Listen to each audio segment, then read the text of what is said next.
seconds delay here. Let's see. It says we're going live right about now. I'm sure YouTube will catch up in a second, and I'll have to close down whatever ad pops up here. That's what usually happens. Let's see if that happens. Let's hope that happens. Let's see. Maybe I got to refresh. There we go. Let's skip this ad in 5 seconds. And there we are. And I see ourselves live. Perfect. Let me go ahead and reduce the video quality on my end so I don't take up my very poor bandwidth. But hey, everybody, thanks for being here at the Glendale Coin Club meeting for March 12th, 2021. That's right. Sorry we had a few minute delay there. We just had a couple technical difficulties getting everybody connected here. So I just want to thank everybody for your patience on that. Let me switch this over to live chat. If you guys are watching in the chat, there's a top chat and there's a live chat. If you're on the live chat, then you see every comment. Top chat hides a lot of those. So again, thanks all for being here. Welcome, welcome. And what we're going to do is we're going to start out the meeting with the Pledge of Allegiance. So here we go. I'll put our flag out. I'm going to make this a little bit bigger for everybody. And Don, you want to join us with the pledge? Absolutely. All right, everybody stand, hand over to heart, and let's do this. I pledge allegiance to the flag of the United States of America and to the republic for which it stands, one nation, under God, indivisible, with liberty and justice for all. Very, very good. Thank you, sir. All right. Well, welcome again, everybody. Someone says you can't hear us. Well, maybe you need to turn your volume up because I think some other people are saying that they can hear us. So, and I don't see 100 people saying, well, 25 people saying that they can't hear us. So hopefully it's working. If you guys see any other issues, try to let us know. But for those of you who don't know, we're the Glendale Coin Club. The club's been around since March 1959. This is our anniversary month. Usually we'd be having a fun little party, wouldn't we, Don? Absolutely. You'd be going to Costco picking up a cake for us to eat, and we'd have some big giant one. Yep. Yeah. Well, that's 2 years in a row we missed it. Bummer. That's true. Yeah, it was exactly 1 year ago since we were last able to meet. Well, over a year ago, because it was 1 year ago. Our March meeting got canceled like just the day before. So it's been now over a full year since we've been able to meet in person at the La Crescenta Library Community Meeting Room. Hopefully it won't be another full year before we can get back there for our regular scheduled meetings. But still, based on what I'm being told, it doesn't look like it's going to happen anytime soon. All of the indoor events and meetings in all of Los Angeles County that I know of are still pretty much closed down and likely will be for the near future. I mean, unless you're like a big corporation like Walmart or Target, and then you can get hundreds of people in your room all you want. Still not sure how that works. But anyways, this is now our 12th meeting that we're having online since we had to stop our normal meetings. If you missed the last 11 of them, you can watch them here on the YouTube channel and even watch back the live chats, and made a playlist of GCC meetings here on the channel to make it easier to find them if you've been having trouble finding them. All the meetings had really good guest speakers, and we got lots of positive feedback on each of them from many of you. Mr. Marmello sending a $5 donation. Thank you very much, Mr. Marmello. I saw you had sent a $15 donation while we were working some stuff out. I guess he sent some stuff to me via Discord, maybe for show and tell. I will check that. Thank you, Mr. Marmello, for donations. Remember, all the proceeds of the live stream here, people sending in donations or any of the ad revenue I earn goes right back to the club while we do the club meetings. What's the other announcements I got here?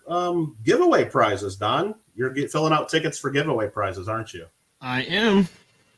So what Don is doing is he's filling out a ticket with each of your names as you chat. So if you have not yet chatted in the chat, make sure you say something because Don's writing down everybody's name. He's actually filling out real tickets and going to put them in a hopper, and we're going to pick prizes for giveaways. We have 7 giveaways tonight. We have 3 coins that are the same here. These are Swiss 1 franc coins, brilliant uncirculated silver from 1963. So 3 people will get one of those. We have some Swiss 2 franc coins, 3 of those to give away. These are from 1964. Those are beautiful coins. Nice, brilliant uncirculated, very high grade and flashy. And then another giveaway tonight is this coin right here. This is a Mercury dime, 1945 Denver. Graded AU55 by ANAX, and Gordon O'Rourke donated this to the club for us. So thank you for the donation. Awesome, awesome. So if you want a chance to win any one of those, all you got to do is type in chat at some point. Golden Fire just mentioned, I hope Long Beach happens in June. Well, I wouldn't bet too much money on that. Let's just say that. That's my thinking on that. And we'll talk about that in just a second. Larry Powell says, when you start doing in-person meetings, will you still live stream them on YouTube?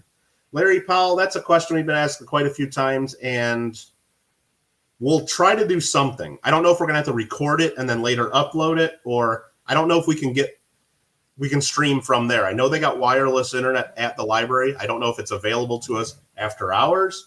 I know we could probably do a hotspot from one of our phones. I don't know if we could do the full meeting. I don't know if people in the meeting, or regular attendees, want to be on camera doing their show and tell and things, or doing an auction. We'll do our auction there. I don't think we can do a live auction from the meeting room because I don't know if the people sitting there in the room are going to wait for online bidders. And so it'll have to be different, but we're going to try to do something because I know we got a great audience here from all over the world, and we don't want to lose everybody. Craig Durbin, thank you for the $20 super chat saying Glendale Coin Club rocks. Awesome of you to do that. NCFXSTI sent a $20 super chat saying, did you say something about super chats? GCC, woo. All right, thanks, guys. That's really generous of you guys. We definitely will be putting that back into the expenses of the stream and giveaways and all that fun stuff too. So definitely appreciate that. All right, we do have an auction after our guest speaker tonight. That's the giveaway prizes. We also have auction lots. There's a list of those in the description below. Several of the auction lots tonight were donations to the club. So thanks again to Gordon O'Rourke. John Duff donated an item, and Greg Berkovitz donated a few items. So thank you guys all for that. Also, if you guys are looking for more giveaways and more chances to win coins here on YouTube in particular, just wanted to let you know that I have a giveaway going on every single month on my channel here. Some of you have probably seen that. I'm going to put the link to that right now in the stream. So this is our March giveaway. I had a friend, Darth Silversmith, as his YouTube name. We're giving away these 2 Carson City Morgan silver dollars. So you got until the end of March to click on that video link that Nightbot just posted in the channel, enter in a comment, and the winner's getting both of these.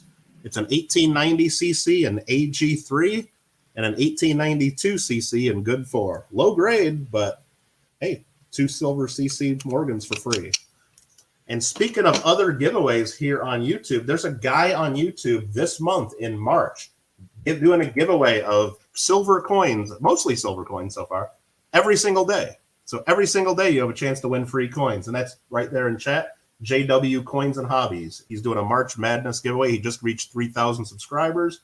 He's celebrating that, and every single day he's doing a giveaway on his channel. So check him out for sure there. Every single day through the end of March, unless he forgets to upload his video or misses it. But that doesn't happen ever. Never. Other announcements. We're talking about shows and club meetings. As far as I know, most of them in the state have been canceled. I guess there was one in a show earlier. Dennis Berry was mentioning it, Northern California, or further up north. There was a show today of 20 dealers. So I guess stuff's just starting to open up. Everything here in Southern California that I know of through the end of the month is still closed. March Buena Park Coin Show is canceled. Verdugo Hills Coin Show, scheduled for March 28th, has been canceled.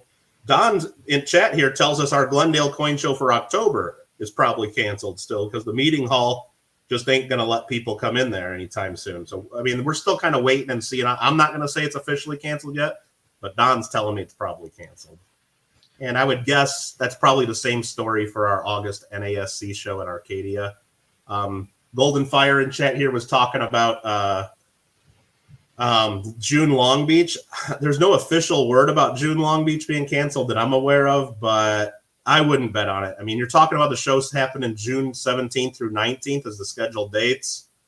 Whatever the first Long Beach show, whether it's going to be that one or September, late end of September that opens back up, I wouldn't think it's going to be 100% back to normal and full capacity either. So, I mean, I guess we can keep our fingers crossed that they're going to try to do something. But Mr. Marmello sent an $8.55 super chat saying, highlights, please.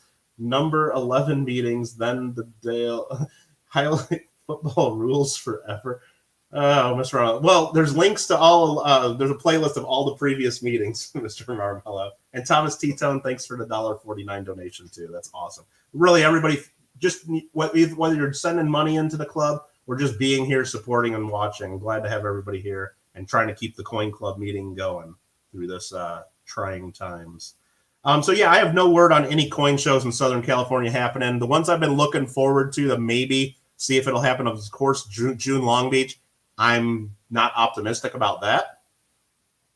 And then maybe July's Coinorama event in San Diego. I checked their website yesterday. There's no updates on that. They look like they're trying to go forward with that. So I don't know. We'll see. We'll see. Hopefully we'll have more information in the next month or two as more and more people get vaccinated and this stuff goes on. Yeah, Phil Iverson just mentioned San Diego July show is still tentative too. And I guess that's probably the same situation we have for our August NASC Arcadia show, Phil, because the last I talked to the Masonic Lodge, they're saying like we can't do anything until the county even talks about it, and then we might have our own decision too because they got their own liability and things to worry about as well. So I don't know. Mr. Marmello says add a charity quilt announcement. Yes, there's a channel, Ida Herring, here on YouTube, gonna auction off a quilt that she made for breast cancer awareness. I don't know the exact dates on that, but maybe one of the moderators has more information. They can put information on that in there. So thank you for the reminder on that, Mr. Marmello. Golden Fire says coin shows in Vegas are still going on. Yeah, but they're not the same. They're not 100% open either, Golden Fire. They're very limited number of dealers, and they charge way too much for the tables, and that's just my opinion on it. So Steve Sussman says LA County is going to move into the state's less restrictive red tier March 15th, opening a wide range of indoor activities, all with it. I've heard that was for outdoor activities, Steve. I haven't heard anything about indoor activities being opened up. Maybe you have different information there. Maybe I heard that wrong. I heard that was for outdoor activities like baseball games and not indoor. And Michael E. Fines said, better get in this now. My phone battery is 4%. Well, thank you, Michael E. Fines, for the $10 for the Coin Club. Awesome of you. All right, you guys are keeping me away from the meeting here just with all this stuff in the chat, but that's awesome and it's fun. So I do appreciate it. Of course, as soon as I hear anything about shows, I'll let you guys know as soon as any of these start opening up. Anyway, but remember, even if you don't have local shows and meetings because they're canceled, there's still a lot of cool stuff you can do from home related to coin collecting. Right here on YouTube, half the people in the room right now have their own coin channels, and there's a lot of great content you can watch about coins. You also might remember our April 2020 meeting, the first one we did here on YouTube. We had a guy named David Schwager present 21 things you can do when you don't have money to buy coins. A lot of those were things you can do at home with your coins. So that's a great presentation to check. And speaking of David Schwager, he'll be talking to us in just a little bit. We got him back, if you didn't already read the description. Jim Phillips of the NASC also started a listing of online club meetings you can attend. They're on the NASC website. That's nasc.net. So check that out if you're looking for more stuff to do from home on your computer. I had someone before the meeting want to know more about metals prices and what's going on with those. So I'll just make an announcement. Right now, you guys know gold is about $17.27 an ounce. Silver's about $26 an ounce or so. And that's down a little bit since the last meeting. But as the person that I was chatting with earlier said, the premiums are just going higher and higher, it seems like. And they were wondering what that's all about. Well, I mean, it's a little bit of a disconnect between the spot market and what the real market is. It's like it's supply and demand when it comes down to. Right now, I just got an email earlier, or was it yesterday, of a major dealer wanting to buy Silver Eagles from me, and they would pay $5 over spot. So that means retail, they're going for more than that if dealers are paying that much. So yeah, you look and say, oh man, it's $26 an ounce. Look, I wish I could buy a bunch of silver at that price. Well, a lot of people think that apparently. So the spot price you see isn't always the real price. Don, I don't know if you have any comments about that since you work at a coin shop and you're dealing with silver all day long. Just yesterday we bought Eagles at $6.50 over. So right, yeah. So when I get an email from a dealer saying they'll pay $5 over, I know dang well the real market's over that if they're sending out mass emails like that. So is the real price $26 an ounce, or is it $32 an ounce or more? I mean, I guess it depends on exactly what you're buying, but I don't know, Don, is there anything you can really get at $26 an ounce right now? No, the cheapest is 90%, and that's still like $2.95 over per ounce. Okay. So there you go. There's if you guys have more specific questions about stuff like that, right there in chat, SoCal Box Breaks. He knows the market and day to day way more than I do on that. So just wanted to bring that up since we had a request to address that. All right, one more just reminder, join the ANA. That's our National Coin Club. We think that all collectors should be supporting the American Numismatic Association. Plus, they got a really great magazine, too, and there's a lot of other cool benefits for joining. You should definitely do that. And also join the Numismatic Association of Southern California. Again, really great award-winning publication coming out quarterly. And you'll also be supporting local coin clubs all throughout California. So if you're looking for information on how to join either one of those organizations, send me an email, and we'll get you hooked up there. Don, do you have any other announcements before I introduce our speaker for tonight? I do not. Okay. So our speaker tonight, and hopefully he's getting ready, I'll bring him up in just a second, is David Schwager. And he's going to be doing a presentation on the two great generations of modern U.S. coin collecting. His presentation is going to look at the 2 times many collectors came into our numismatic hobby. He says it's the silver rush of 1964 and the bullion boom of 2011. He's going to talk about how the generations are different and, more importantly, the same. We remember David spoke to us, our club, several times before, and one time here on YouTube. Really great speaker, and we're very lucky to have him present to our club. And before I bring him up, I'd also want to thank Walt Ostermecki, who I did see in chat earlier. Walt helped us arrange this program, and he's helped us arrange most of our programs during this pandemic. And his help is greatly, greatly appreciated. So, David, I'm just adding you to the stream right now. So, hello. Thank you again for being our speaker. And I guess I'm going to go ahead and make you the full screen here along with your presentation and turn it over to you. Perfect. All right, you ready? Absolutely. Okay, so let me do that. And there you go. There's your screen on the screen. Great. And I'm going to get rid of me and Don. And the floor is yours, David. All right. Thanks a lot, Mike. So I'm glad to be back here at the Glendale Coin Club. I did the very first online meeting, which was just about a year ago, right, in April 2020. So with any luck, we'll be back in person before too long. So this talk here is based on an article I wrote for Coin Week a little while ago. Probably there's a few Coin Week readers here. It's probably one of the best online resources for coin collecting. And no, that's not a picture of me. So let's start out with a few questions. So they aren't hard, only a few characters in the comments. About what year did you start collecting? Or if there was a break, what year did you restart? So for example, I collected as a child, but then I restarted around 2010. So that's what I'd say. And I may not be able to see all of your responses, so I apologize for that. But some of us have been collecting for 50 years, 60 years. Some of us have been collecting for a month. The rest of these are even quicker. They're simple A or B answers.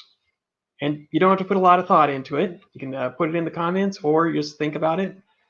Bullion or numismatics? Sure, we both like both, but if you had to pick one, what would it be? Raw or slab? They both have their place, but what would you say? Want to touch the coins or want them pristine in plastic? Modern or classic? Nothing wrong with both, but some of us more collect things from the 21st century. Others go way, way back. Oh, and this one's just for Glendale. Cent or penny? We've had a long discussion here between Team Cent and Team Penny. Some people think only one of those is right, but I'm okay with either one.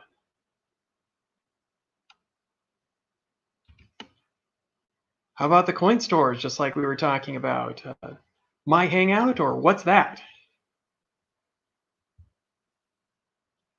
Lots of people love to go to their local coin store. Other collectors tell me they haven't been in quite a while. And since YouTube is sometimes considered social media, buying on social media, would you say okay or no way?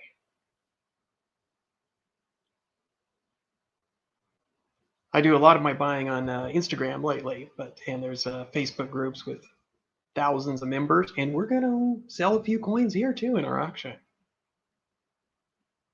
Don't answer this last one yet. It's the last A or B question. Are you a 64 or are you an 11? And that's what the talk's about. So those questions and this talk are not about coins. This talk is about coin collectors. Or put another way, this talk is about us. So coin collecting in the United States went through several surges in popularity. One was the 1857 end of the large sense. There weren't many collectors in the US before then. And that's when serious collecting started in this country. Another was the 1934 introduction of coin boards. They're the ancestors of today's folders and albums. That expanded coin collecting from more of an elite hobby to a mass market hobby. The two periods that most affect the hobby today, creating the largest class of collectors, are the silver rush of 1964 and the bullion boom of 2011. The number of coin collectors peaked in the mid-1960s, reaching levels we might never see again. With silver coins and silver certificates disappearing and congressional hearings on coin shortages, coins were in the news. A sizable number of people turned into savers, speculators, and as their interest grew, collectors. These members of the class of 64 are still with us, and many of the most prominent and respected numismatists of today belong to that generation. That generation stayed in the hobby through many crests, many valleys. One of those cycles was the remarkable run-up in bullion price and precious metal prices that started around 2000 and peaked in 2011.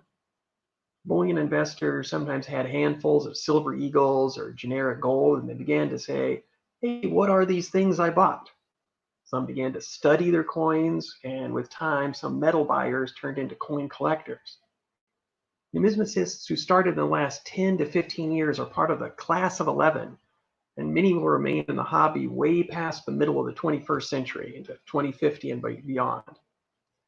Both generations remain with us. The silver rush never ended, as the huge mintages of 1964 still cast their shadow today. And the bullion boom never ended either. Owning precious metals came from being something done by only a few to almost mainstream. The shift that's going to take American numismatics to 2040, 2050, 2060, and beyond, it's not a generation gap. It's not a generation divide. But it's a generational shift that helps us understand how the hobby's changed and where it's going. In our discussion, any complaints about clueless old guys or kids these days will be disregarded. Instead, the goal is to look at ourselves, the people who make up our hobby as suppliers, customers, colleagues, and most importantly, as friends. I'm going to overgeneralize. I admit that. But broadly generalizing a few aspects of these generations. Class of 64 often started by collecting from circulation, pulling better dates and silver out of their change or roll searching coins from banks, whereas members of the class 11 often started buying precious metals first and then moved into numismatics second. First generation, many started as children. Common story I hear are people saying, well, they went through the coins they had on their paper route. Whereas the later generation more often started as adults. 64s often prefer the more popular US coin series, putting together a nice series in that Dansko album. Whereas the class of 11 interest could be almost anything, many quite specialized and obscure. 64s tend to be more pure collectors who are putting together choice sets of many dates and mint marks in a chosen series. Whereas in the class of 11, we often see more of a collector investor, someone who buys fewer coins, often with an eye more towards melt value and savings, thinking about the day when they're going to be sold. Although many of that first generation, although most do use the web, including everyone who's here today, obviously, There's a sizable minority who don't use computers at all. Whereas with the later generation, coin research, socializing, selling, and buying are largely online. Some think modern coins are junk. Some think modern coins are okay. And whereas the Class 64 will own slabs and realize that slabs have benefits, but sometimes have an ambivalent relationship, wish they could still touch their coins. While those in the later generation will often buy the slab itself, choosing a choice label or top grade. It's easy to think of general exceptions to these trends. Some 64s specialize in obscure subjects or even in modern coins. Not only do they use the web, as does everyone here obviously, but some write and build the important online resources. At the same time, some of the 11s did start as children. I collected as a child, or receiving gifts of wheat pennies and Ike dollars from relatives. Then I became an 11 when high bullion prices brought me back into the coin shop to sell a Krugerrand. The way that most local coin stores earn their revenue from Krugerrands as much as from Morgans is one of the trends that this generational model helps explain, understand, and predict. Some of these changes, which we already see and which are likely to continue, include more knowledge than ever before. When you're used to checking bullion prices a few times a day, using an annual price guide no longer works for you. At the same time, the easy exchange of expertise through the web means that authors can produce more and better books with deeper knowledge on most topics. Most, not all, but most reference books written before 2000 aren't worth reading. The 2015 Whitman Red Book series installment on hard times tokens, for example, is a better source on this series at the edge of numismatic mainstream than all previous references on the subject combined. Specialization and fragmentation. With that deeper knowledge comes the opportunity to know and learn about more obscure subjects. Instead of being limited to the information on readily available federal series, a present-day collector can quickly know the types and value of hard times tokens or something even more esoteric, like die varieties of Mexican Libertad bullion coins. There's a market for and information on nearly any numismatic item. If you want to collect Canadian Tire money, Disney dollars, or sample slabs, you can find out what you need to know. Move to quality. When you can see registry sets online, the album that would earn a nice coins comment at the Coin Club is no longer so impressive. Newer collectors used to near pristine modern coins, in addition, expect and are willing to pay for similar quality in classic coins instead of building sets of more worn pieces. Coin shows are for people, not for coins. When you can get your collectibles online more easily than you can buy them in person, a coin show becomes as much a venue for networking and building relationships as it is a marketplace. Sometimes I ask people, what are you going to do when the corona crisis is over? My answer, coin shows. That's what I miss the most. I look forward to seeing my coin buddies. Less visible collectors. That's a bonus point. While there are undeniably fewer casual collectors today than there were 50 years ago, the market shows that the overall number of collectors is not declining. Instead, as interests become more diverse and numismatics moves more online, collectors will be seen more on web forums where they can discuss their specialties with like-minded experts than at impromptu gatherings at local coin shops. And fewer stores. Coin stores will always exist. They're a good way to buy collections from heirs who want an easy way to sell their inherited coins. Because of their limited market area, however, many are caught between selling common material that can be more easily obtained elsewhere online and stocking rarer coins for which they might have difficulty finding buyers. Fewer collectors turn to what web forums call the LCS, local coin shop, when looking to obtain numismatics. Just as many, however, like to buy their bullion at a local coin store to give them the business and to make eventual sale easier. That's another thing I'm looking forward to, having the Wednesday night bid board come back at my local shop. That was as much a social event as it was a market. Wherever collectors of both generations choose to gather and buy, our differences are less important than the ways we can learn from each other. The 64s, who don't already do so, can learn from the 11s how to use the new resources like Newman Numismatic Portal or PCGS coin facts. They can also realize that the world didn't stop making coins in 1964. Just as importantly, the 11s can learn from the 64s the importance of local coin clubs and conventions. It's nice to trade quips online, but there's no substitute with talking with other enthusiasts face to face and building friendships that can even expand beyond coins. Keep talking with both generations, whether you're a 64, an 11, or neither. Numismatics will continue long after both generations are gone. And just as the collectors of the past built the foundation upon which we expand today, the collectors, writers, researchers of today add to the body of knowledge used in the future. Our common interest unites us. All collectors, whether of coins or anything else, are less different than they are alike. For both 64s and 11s, what matters are the people and the coins. So do you think there are more generations? That is, are there any other times when more people entered coin collecting? And I'm going to stop sharing my screen so that I can see your comments. Well, thank you very much, David. That was very good. And yeah, I mean, when I was trying to think about which one I would be, whether it be the 64 or 11, and I guess I wasn't around in 64, but I got a lot of the characteristics of that because I was collecting out of parents' change as a kid, and then I got out of coin collecting for many years, but then got back into it probably right around 2008, 2009 when bullion started running up, and actually had a little bit of disposable income, so I got back into it then. So probably some of both. Yeah, it's quite common. Asked me, like, what other years? I was thinking, I hear like in everybody else say the state quarters program brought a lot of collectors in, so I don't know if that's really true or not, but they say it did, so that'd be one that I would think about. That's true. If I was going to pick more dates, one of them would definitely be 1999 when the state quarter started. Yeah. There's probably a bunch of collectors still waiting who were 10 years old in 1999 when they've got that first Delaware quarter, and we'll start to see them trickle into the market any year now.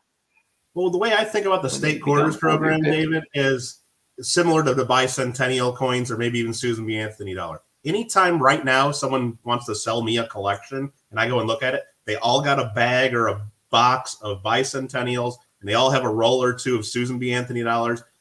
Everybody saved those for whatever reason, and they're not worth anything. That's kind of what I think about state quarters. I think a lot of people save them, but I don't know how many of them really became coin collectors. I don't know.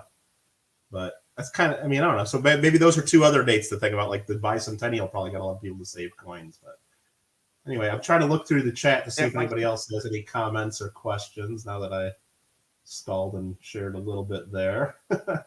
Everything else going well with you, David? I know we haven't been able to get together at coin meetings and coin shows lately. That kind of a bummer, but it'll happen again.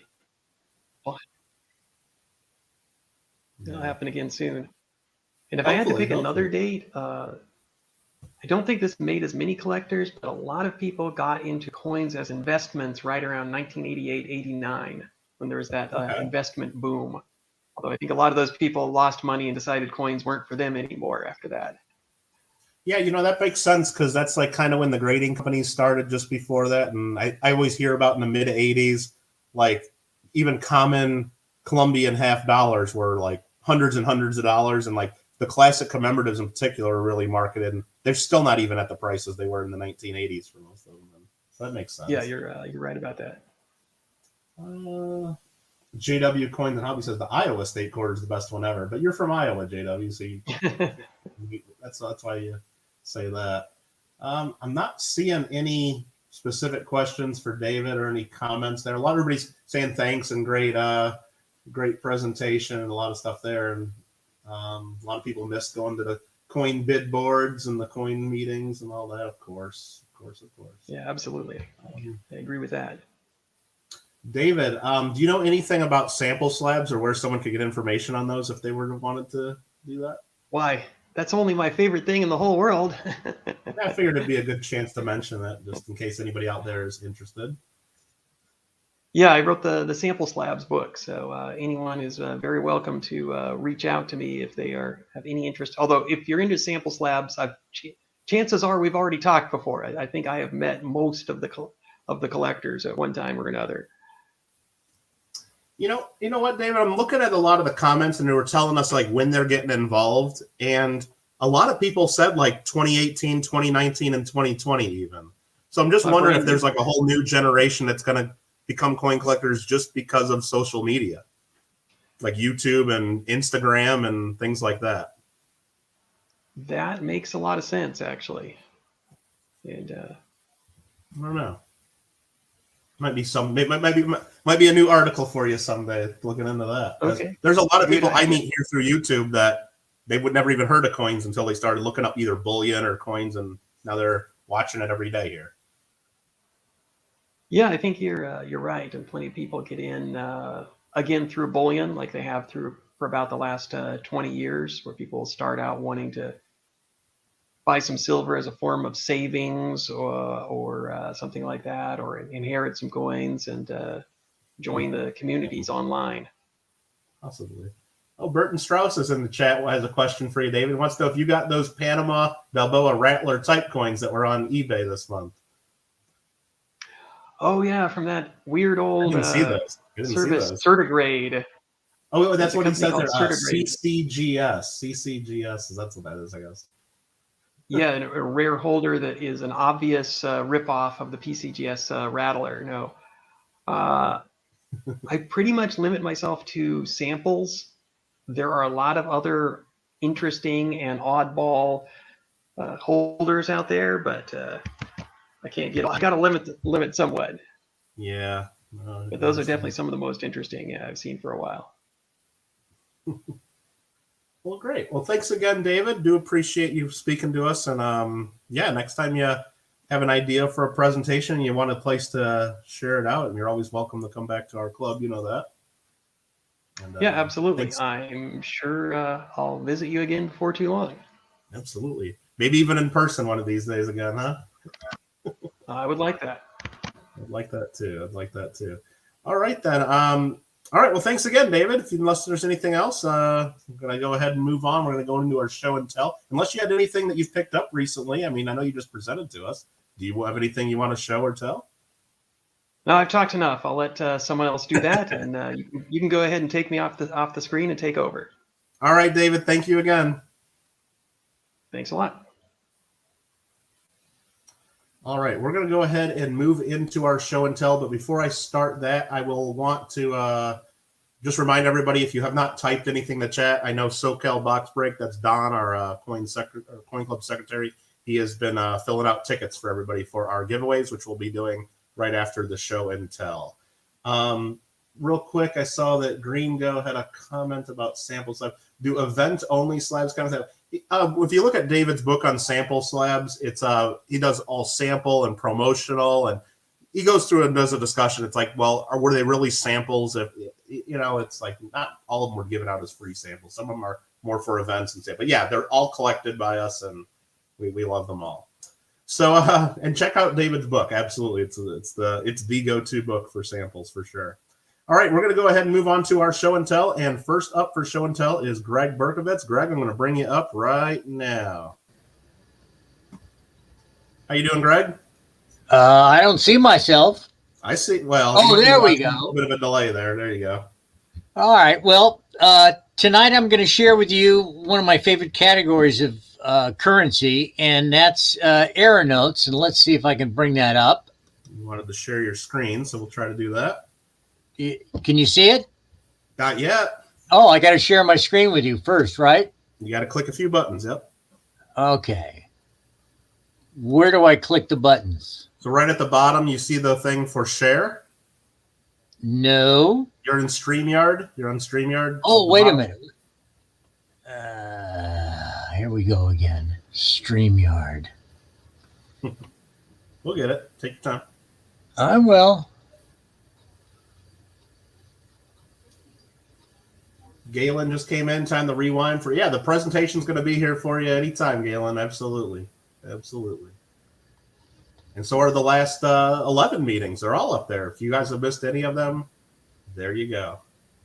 That's why we like a lot of clubs do their meetings on Zoom, which you get to see everybody's faces and all that stuff. It's kind of cool, but we kind of like having them recorded so you can watch them later too. And Zoom doesn't really let you do that. How do I get to StreamYard? You're on it right now. That's how you're streaming through. I don't know what you're looking at on your screen. But I'm looking for the share screen. It's at the very bottom of the screen. There's a buttons for mute, stop cam, camera, microphone, and then there's one that's share. That's what I see on my end. I don't see it on my end. Oh, share. Excuse me. Duh. There we go. Yeah, the one that says share on it. Yep. I just hit it, and that should bring up a pop-up to ask you what you want to share, your full screen, and let's do what I recommend. Again. Share. Embedded Facebook, Twitter, email. Is that all the windows you have open and stuff? No. Okay. Again, no, you're watching on YouTube right now. You're watching on YouTube. All right. So what do I do? So the window that you had opened up was called StreamYard to hook your camera up to this. You got to go to that window.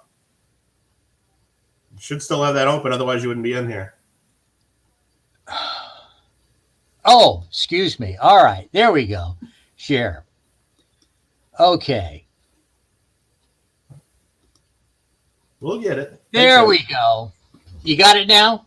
Nope. You gotta click which one of them you want. Like you gotta click the screen, and then there's another button to actually share it. Yeah. Share screen. Mm-hmm. And then towards the bottom of that pop-up window, there should be something to actually share it, so that I can open it on my end. Allow.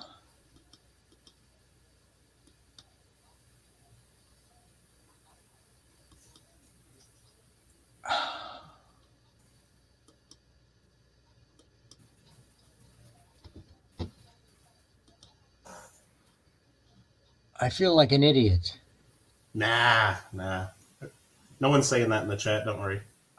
Believe me, yeah. They want to know if that's who that is in the back corner by the door. Is that Frankenstein or? Yeah, that's Frankenstein, but he's from Hollywood. He's got some glasses on. That's right. It's LA. Exactly. Share screen. Right. Here, I'm going to do it on my end too. You go to share screen, and then it says at the top, it shows your entire screen application window. So make sure it's on your entire screen. You click on the screen, and then there's a blue share button that pops up. Wait, hold on. It says share screen and easiest with 2 monitors. Share screen work best on good monitors. Use Chrome. Don't show these tips. And then I hit share screen. Your browser has blocked your screen. Click the screen icon. So your browser is blocking it. So in your browser, and like where you have the website address typed StreamYard, there should be an icon there that you can click on that. The Greedy says the struggle is real. I feel the same way with computers. Yeah. You are securely connected to this site. Okay, now share the screen again. Do you see it? Not yet. Oh, man. So, but when you bring that, so you on StreamYard, you click share, go to share screen. I click share screen. Yep. And then I get this window that says screen sharing tips, and below it there's don't show the tips again. It's share screen, and it says your browser has blocked your screen. Click the screen. I'm not having my browser block it, so I don't get to see what you say. So I don't know if we're going to be able to do it. Is there a way you can hold something up to your camera, or? All right, let me try one last thing. Okay. Yeah, Bobcat was saying, just hold it in front of the camera. And he's like, I don't know if it's something you can hold in front of his camera, Bobcat. That's what I asked. Sodium Coins here says he's 14 and used computers his whole life, and StreamYard still confuses him sometimes. Well, yeah. We still can't see it, right? There's nothing on my end that I can do, Greg. Now. All right, then let me see. I can make you full screen and see what we can see what you could do. Yeah, your browser is blocking it. I remember when we did your presentation one time, we were issuing, you had to open it up maybe in another browser at one point. All right, go.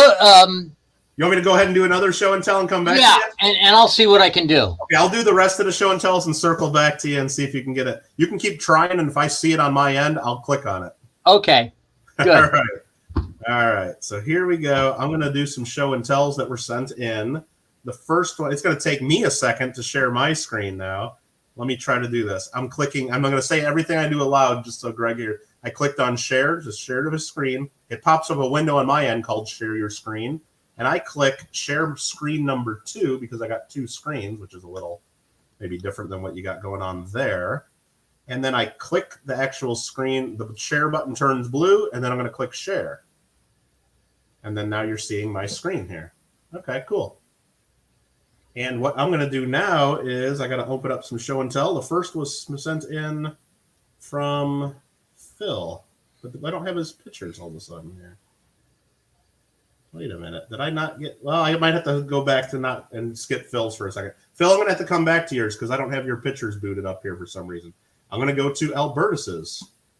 Sorry about that, Phil. I'll get yours up here for sure, though. This is submitted by Albertus Hugeveen from our club. He's attaching his latest addition to his Netherlands collection. It's a 250-year-old ducat from the province of Holland. The provinces were independent but operated as a joint conglomeration until Napoleon took control of the provinces in 1795. The Netherlands, as we know it today, did not exist until 1813 when Prince William III of England became King William of the Netherlands. I just had Greg turned off his camera is what he did. I just saw something change on StreamYard, so sorry about that. So this is Albertus's coin. It's a 1771 ducat. Very cool. And we'll bring up the other picture of the other side so you guys can see that. And there's the other side there. I don't know why it's coming in so small. Let me try to open it in another program. Yeah, that is about the same size. That's just the size of the picture. So next up for show and tell, we got a submission from Mr. Ed Quone. I'm going to open that up. I'm going to open it up in this program right there. He sent in some lucky money. He says, "Hi, Mike. I would like to share some luck with tonight's viewers. See my lucky money from Lunar New Year, which was Friday, February 12th, 2021, and it's the year of the ox." So there's his lucky money there. And I think if I just click this, it'll go to the next picture. And there we go. And I guess I got to rotate that so we can see what this is. So there you go. The government sells lucky money. And so what they do is they give you a note that says it contains no less than 4 number 8s in a row. And Ed got a lucky note, I guess, there. His has 5 8s in a row to start out. So that's pretty cool. And I don't know if that extra treasury seal there is actually on the note or on the plastic holding it, but that's a little different. I haven't seen that before. Let me bring Don up here for a second. Don, do you have show and tell? I do. You do. Let me get you to do that and hold on a second and take your time with it because I'm going to have to. I don't. For some reason, I don't have. Didn't have Phil's ready to go. I had those pictures saved that he sent me, but let me go ahead and do that while you do your show. This is a half a dinero from Peru. It's 1903 over 1893. And it's PCGS graded MS64. So that's the one that's been showing this whole time. And then, let's flip it so everybody can see it. And then that is the reverse. See if I can make it any prettier. So very cool. Very cool. Yeah, you can see how the 9, it's kind of. Can you zoom in on that with that fancy microscope so we all can see it? Because I need another second. Zoom in. I'm sure you can. Let's see. I'm almost Maybe there. if I can figure it out. Maybe not.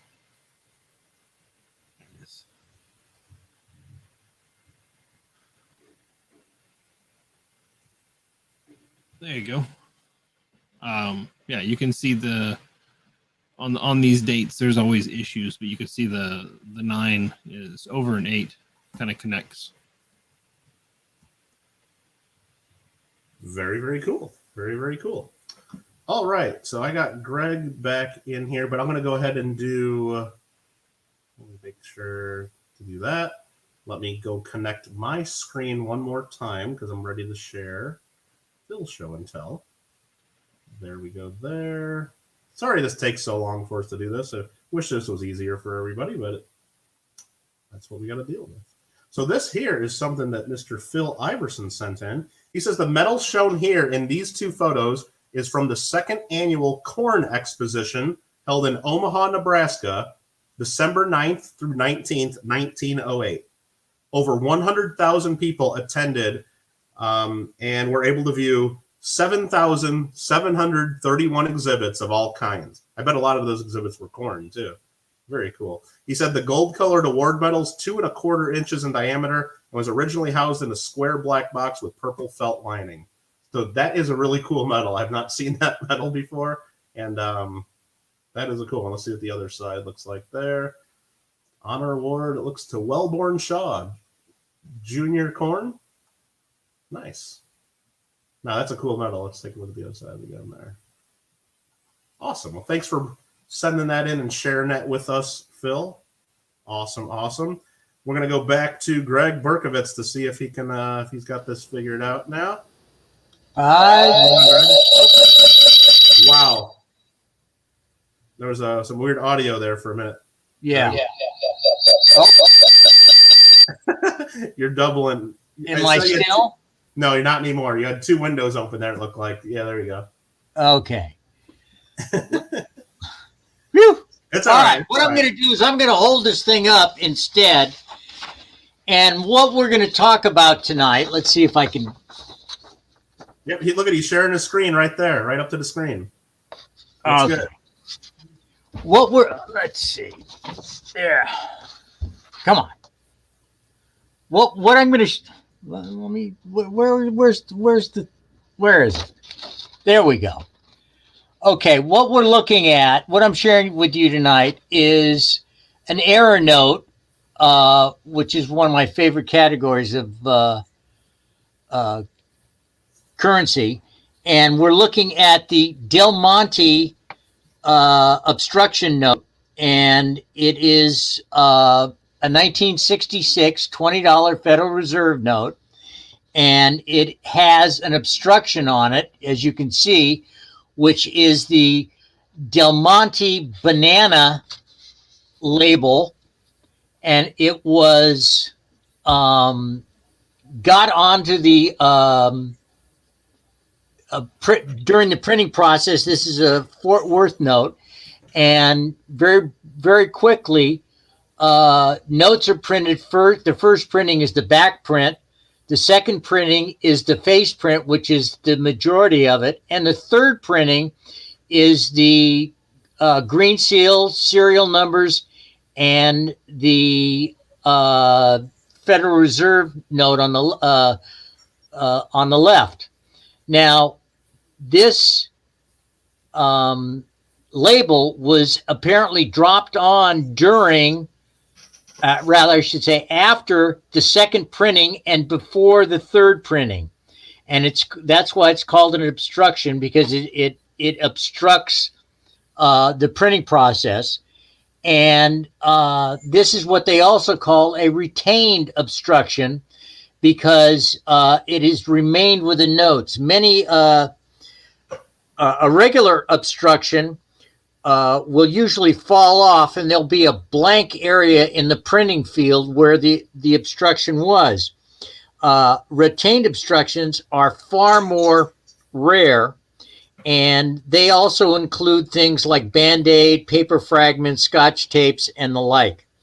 Now, this note was printed at Fort Worth, as I said, and it was released and into circulation, and in the summer of 2004, a college student in Ohio received it as part of an ATM withdrawal. And he was, very shortly after that, he posted it on eBay, where it sold to the highest bidder of 12 bids for $10,000, which was a very good return for a college student. But this was just before the news had barely hit the collecting community about this note, and in subsequent weeks, it was a cover story in both the Banknote Reporter and Numismatic News. In 2006, Heritage offered it as a piece in their fun January auction in 2006 were topped $25,000. Since then, it has earned spots on the cover of U.S. Air Note, Encyclopedia, etc. This note will take serious consideration because it was listed this January at the fun auction in Florida, and it had a lot of action. It had something like 14 bids, and it started at $170,000 plus buyer's premium. And at the year, it hit what I believe is probably the highest price for a error note, and the sale price with the buyer's premium was $369,000. And obviously, the collectors went bananas when they saw this note.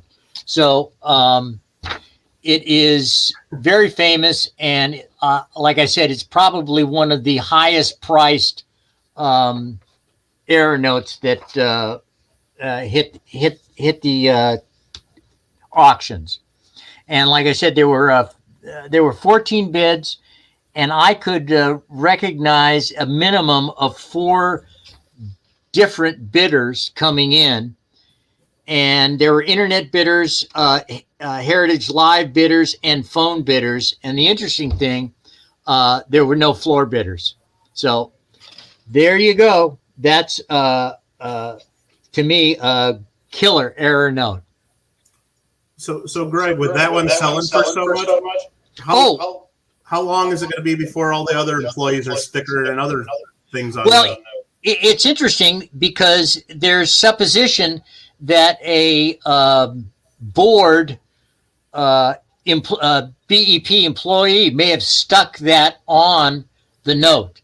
But an interesting thing also, Heritage provides a service that when you buy a note, you can they will you can put it up for resale, and the bidder that got that has a standing offer for, if I remember correctly, $546,000. Wow. Well, all right. Thank you very much, Greg. Appreciate that. Well, next time maybe we'll get the electronics right. Yeah, we'll have to try that before the stream starts again and get all that set up again. I don't know. All right. Thanks a lot. Everybody like that. We got it. We got it. Thanks again, Greg. All right. And then thank you again. I know some of the auction items we're going to get to here, you donated them some paper money. So thanks again for sending those. Well, we got to keep paper interest up. Absolutely. Absolutely. Thanks again, Greg. Take care. Don, you got everybody's name in? Everybody ready? I do. I need to zoom out. I do. Unless you had more show and tell. I do not. Okay, so I think it's time to do some giveaways. You guys got one last chance to type something in the chat if you don't think you've typed in and that Don hasn't gotten your name in for the raffle. Again, these are free giveaways just for being here. You don't have to do anything. You just got to claim your prizes if you win, and then I'll mail them to you. We got 7 prizes tonight. We got 3 Swiss 1 franc coins, 3 Switzerland 2 franc coins, and these are all nice, shiny pretties right there. Brilliant uncirculated silver. And the top giveaway, I guess, tonight is a certified Mercury dime, 1945 Denver, graded AU55 by ANAX, and this was donated by Gordon. So thanks again. And Don, who's going to win these? All right. You ready for the first one? Yeah, the first 3 will be for the 1 francs, then we'll do the 2 francs, and then we'll do that. So who do we got here? Fish and Hank won something? I guess according to the ticket, yes. All right. Congratulations, Fish and Hank. Next up for another Swiss 1 franc. And then right after this, we'll do our auction. And Nate Butler wins one. Nice. Congratulations, Nate. All winners just need to send me an email with your mailing address, and we'll get that out in the mail in the next few weeks. Hopefully. Who's got this one? Ben detecting. Now for the Swiss 2 francs, we need 3 names.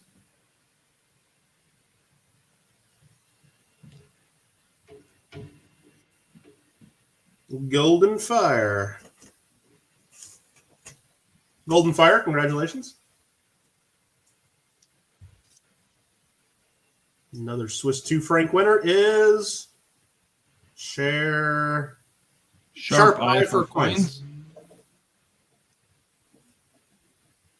Congratulations, Mr. Sharp. One more 2 franc winner is going to be Marmello. He's all over, Jack. Marmello. I got a package ready to send him to New Zealand, too. So definitely going to save the club a couple dollars in shipping there. Congratulations, Mr. Marmello. And then the winner of the Mercury Dime, certified Mercury Dime, donated by Gordon, is Jason Trumba. Jason Trumba. Trumba, yeah.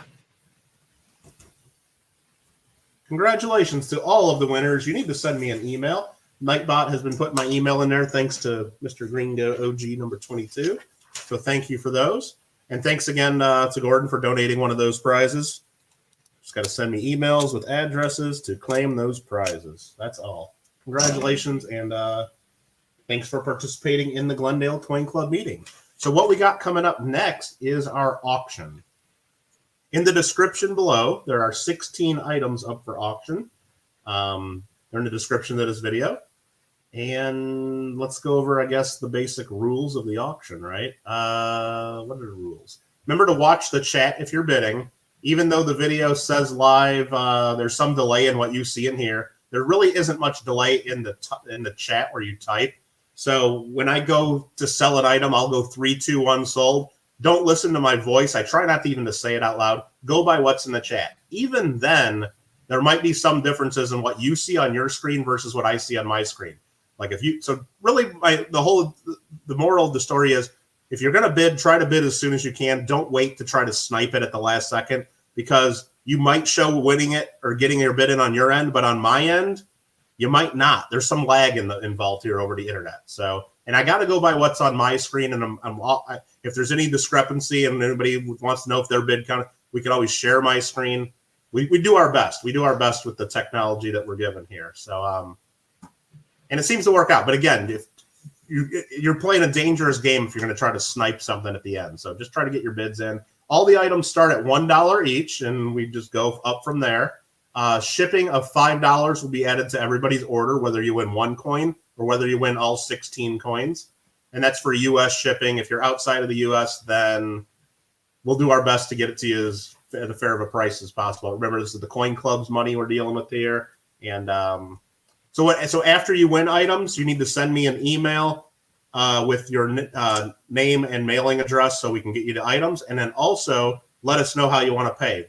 Most people just do PayPal. So when you send me your email saying that you've won auction items, let me know that that's your PayPal address. I'll send you a PayPal invoice, and then you can pay that. If you want to pay some other way by dropping a check or a money order in the mail, or doing Google Pay or Venmo or one of the other things, or you can just pay direct with credit card or something, just let me know in that email as well. But don't just start sending money without knowing for sure what you want and what your total is.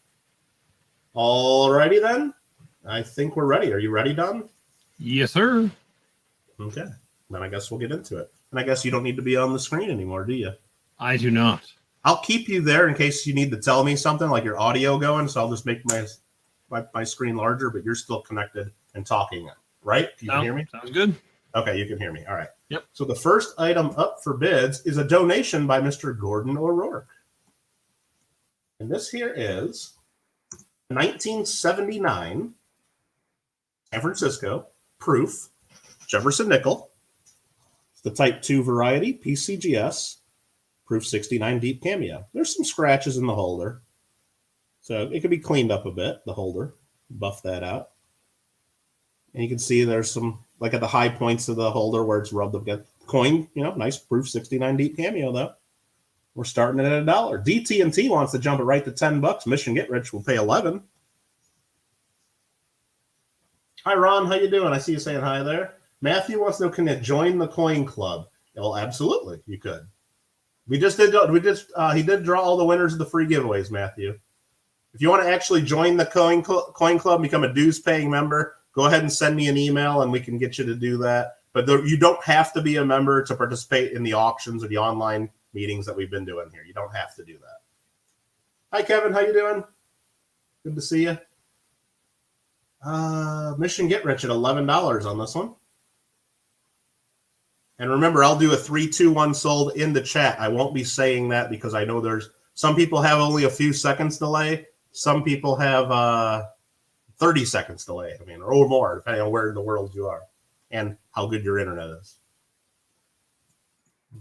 Okay. Mission Get Rich at $11. Hi, Nick Ruley. How you doing?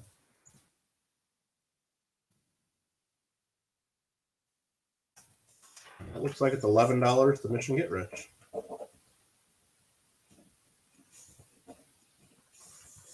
Thank you very much for the bids. Next up is another donation from Mr. Gordon O'Rourke. Let me put the information into the chat.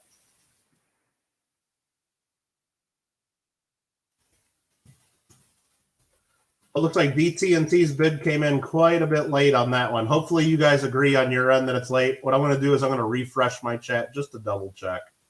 You know what? Actually, it didn't come in late. I just had to refresh my own chat. Like I said, we're dealing with some technical difficulties. I'm going to show you guys here. First, I'm going to type in just so you guys know that I'm going to say sorry about this, leading at 12. And now I'm going to share my screen again, just so you guys can see what I see. I want to make sure this is as fair as possible. So here I am sharing my screen. Here's the live chat. I went 3-2-1 sold, and then I saw DT&T come after, but I know that sometimes there's lag, so I even refreshed my screen just now, and this is what I see as under live chat. 3-2-1, then DTT coming in at 12, and then I type sold. So that's before I type sold, so he's got the bid. And that's why I say he's leading at 12. And Vern came in way late. He's at 8. So, again, very, very dangerous game to try to snipe. So I advise you not to do that if you don't have to. So now I'm going to go ahead and stop sharing my screen and get back to this. And so we got DT&T leading at 12. So, yes, Mission Get Rich. He sniped so far, but it's not over. It's still going.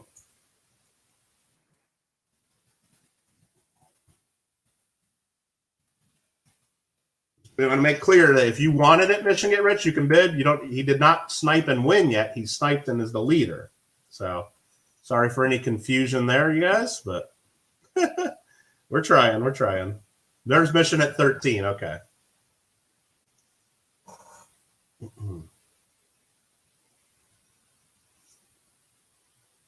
DT&T comes into 14. Yeah, sorry, I got the wrong coin showing there. This is for item number 1. This is for the 1979S. Thanks for correcting me on that, Galen. I just want to make sure that you guys all know this is still for item number 1.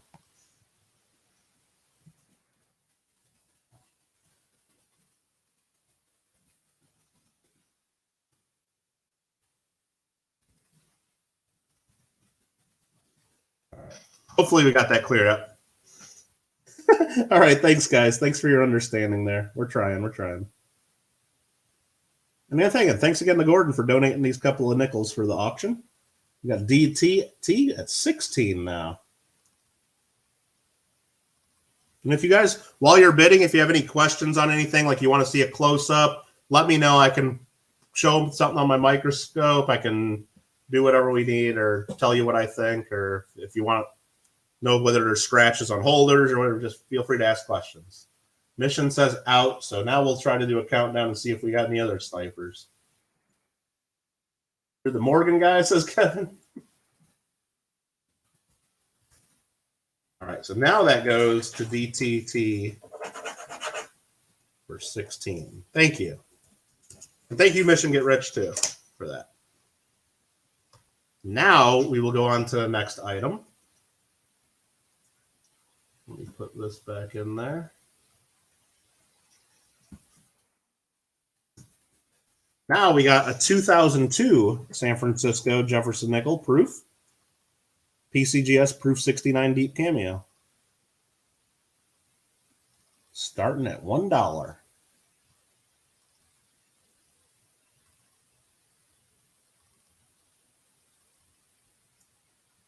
And thanks again, Gordon, for the donation. Greg starts us off at $3. Then Vern goes to $8. Larry Powell tried to get in at $5, and so did Mission. But we got Vern at $8 leading this one.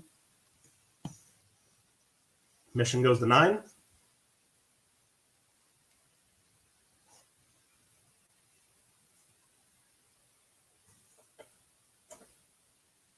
Mission Get Rich at $9. Larry Powell goes to $10.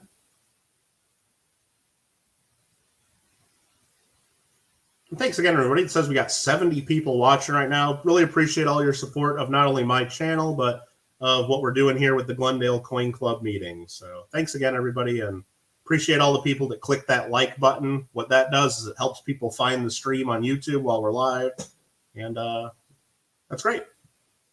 Mission Get Rich at 11. And yeah, once we go back to in-person meetings, I've talked to Don about it a few times. We're going to have to come up with something to keep sharing the meetings out to a wider audience, I think. Because we don't get now with 73 people watching, we don't get 73 people in our Coin Club meetings, unfortunately. So we're going to try to keep sharing out those meetings and keep growing this hobby that we all love. Not exactly sure how we're going to do it, but we're going to try.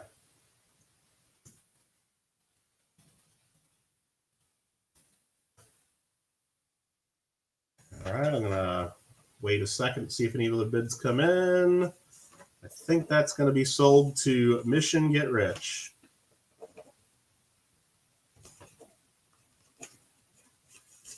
Thank you, thank you, thank you, Mission Get Rich. I'm going to refresh one more time just to make sure, because I've been having some issues with this. And sorry, you guys, when you do refresh, you got to watch another one of them ads, but you can skip it after 5 seconds. That's easy. Ambeth says, hi, Kittle. Well, hi, Ambeth. How you doing? I got to make sure I'm on live chat, too. There we go. Perfect. You like the last giveaway with all the fall? Yeah, Ambeth is the one that made some of that stuff. Mrs. Wolfie, that's awesome. And congrats. Next up, let's keep going with the auction, right? Lot number 3. What is lot number 3? Oh, it's one of the donations from Greg Berkovitz. Let's take a look at this one. That there. Lot number 3 is a 1963A error note with a green ink smear on the reverse. So let's take a look at this. Here's the note. 1963A is the series. And on the reverse, you can see there's a green ink smear. So it's an error note. And the opening bid is only $1, just like all of them. So you guys tell me what you think that's worth, and it can be yours. Leave that side up there. And let's see if he wrote anything. Yeah, green ink smear on the reverse. He grades it VF+, and he says the number on it is FR 1901-H. So we got Vern LaPointe bidding $2. Jack Gilbert goes to 10. SoCal Box Breaks came in next at 10. So we got Jack Gilbert leading at 10.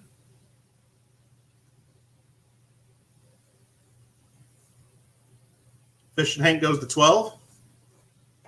And remember, all the proceeds of all these auctions go to the Coin Club.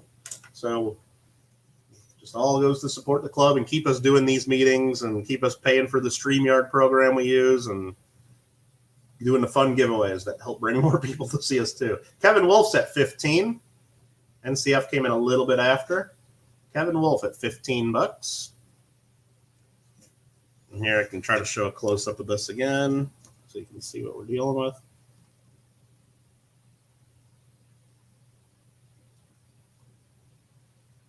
Fish and Hank goes to 16. NCF XSTI goes to 18.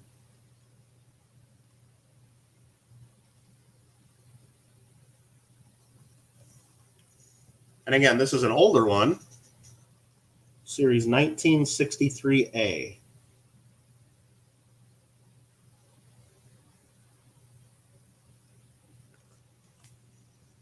NCFXSTI. The more you say it, the easier it gets, according to Penny Dog, but I still stumble over it sometimes. He's at $18. Never seen that before. Oh, there's all kinds of crazy currency errors. You just saw Greg show the one with a banana sticker on it. There's some quite bananas, as he said, with a straight face, and didn't even crack a smile when he said it. Fish and Hank goes to $20.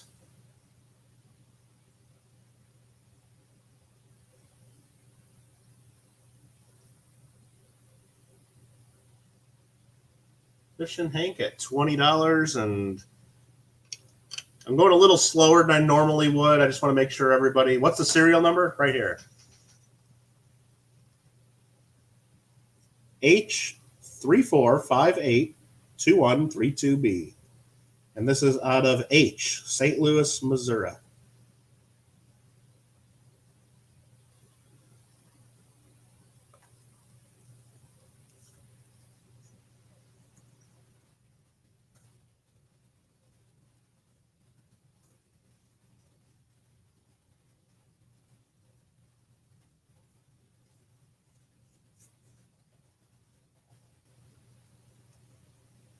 I think that's going to Fish and Hank. That's what it looks like to me on my end, so hopefully that's correct. Next up, lot number 4. This is an older one.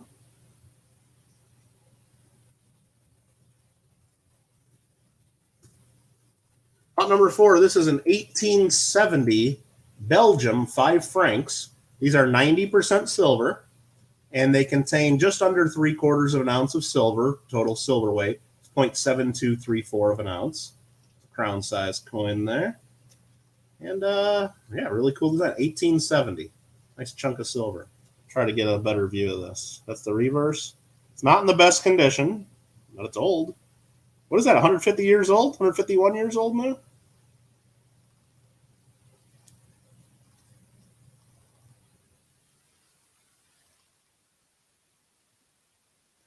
See Galen at 25, Guitar Gill goes to 26.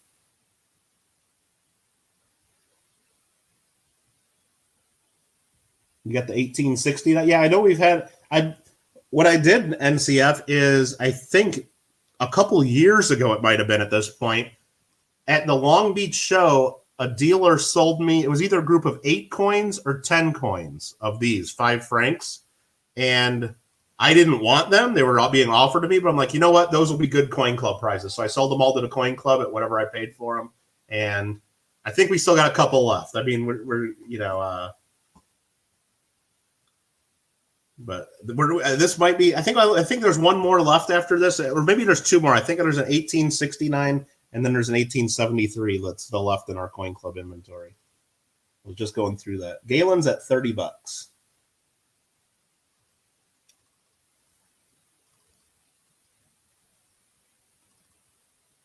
Now, if you're really close, I mean, it doesn't show as well in the image. There are some like little fine marks and scratches in the fields, and it's circulated. I mean, it's not in the best of shape, but it's still a cool coin from Belgium, 150 plus years old. Galen V at $30 in the lead.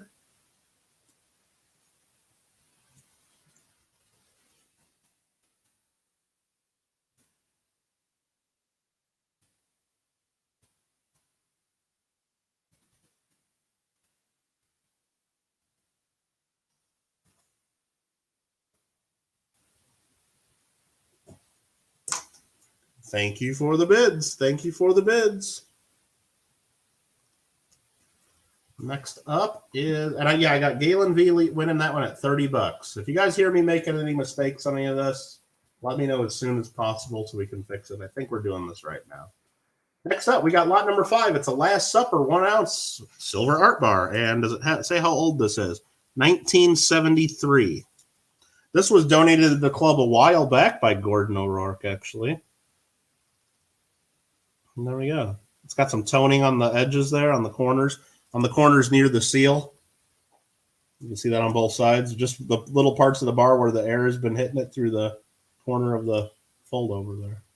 But yeah, this is artistic silver, 1 troy ounce, $9.99 from 1973.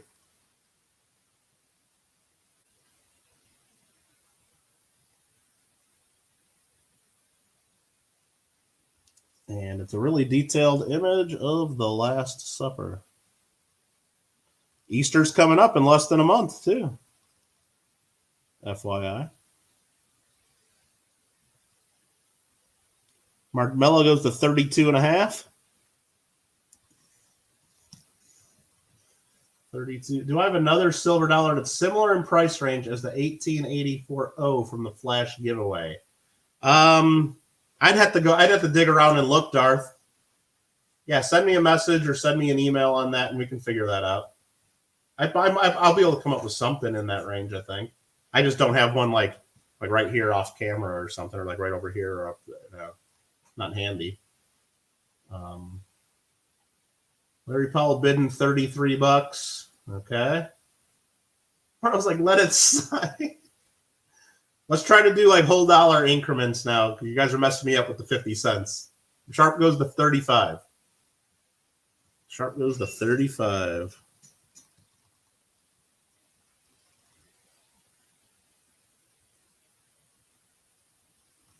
And here's the other side. Marmello goes to 42.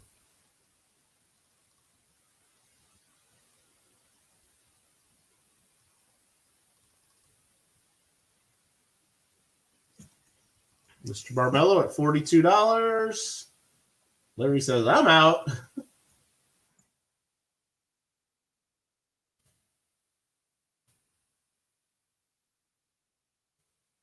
He didn't want to skip around the other numbers. He likes the number 42. Oh, Sharp goes to 43.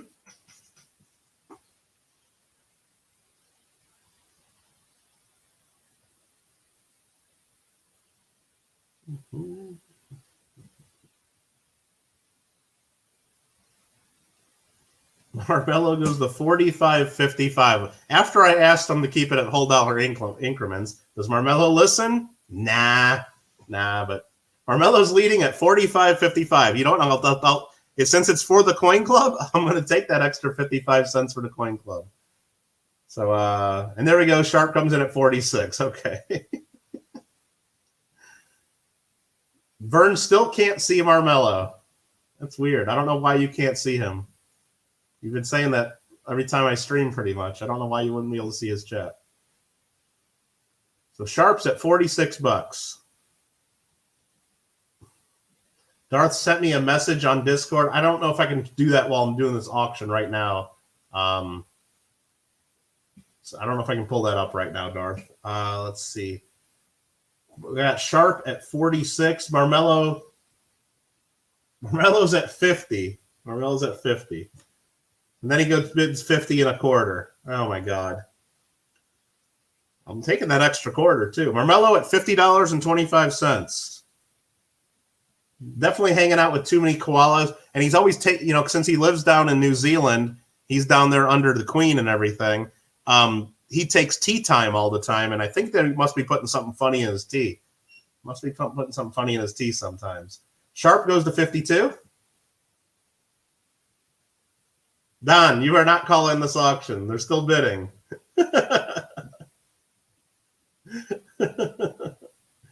If you want to bid, you can bid, Don. Marmello goes to 53. You guys must know something about this bar. You must really like it. I mean, it's a nice old bar. It's almost 50 years old. And again, Gordon donated this to the club. I think he donated this to the club a little over a year ago, and I was saving it,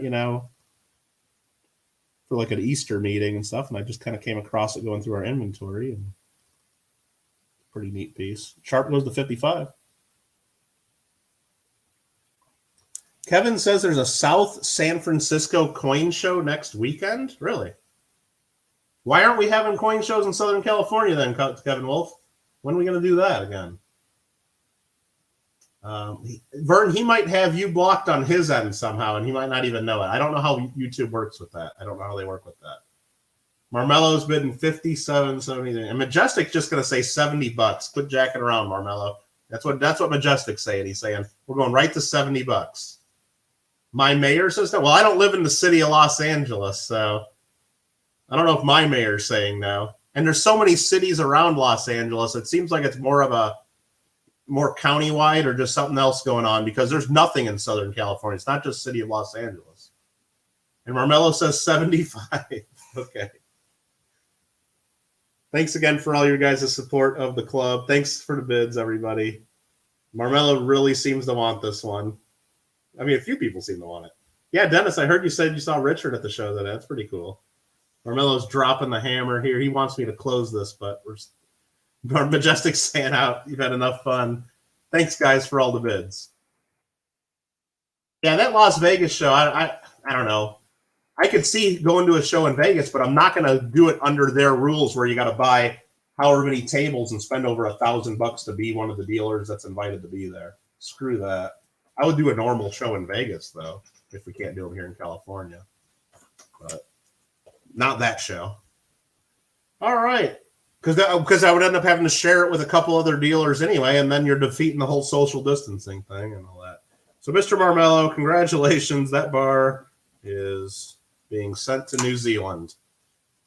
Has Marmello ever lost an auction? Yes. I do auctions on my channel from time to time, and he has been outbid and lost auctions before. So don't think you guys can just run him up and make him pay whatever, because he will stop bidding at some point. He's done it many times.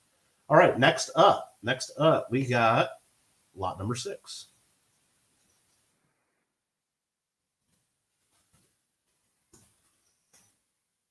Lincoln was not at the... Yeah, Majestic usually likes the Lincoln sense. That's right.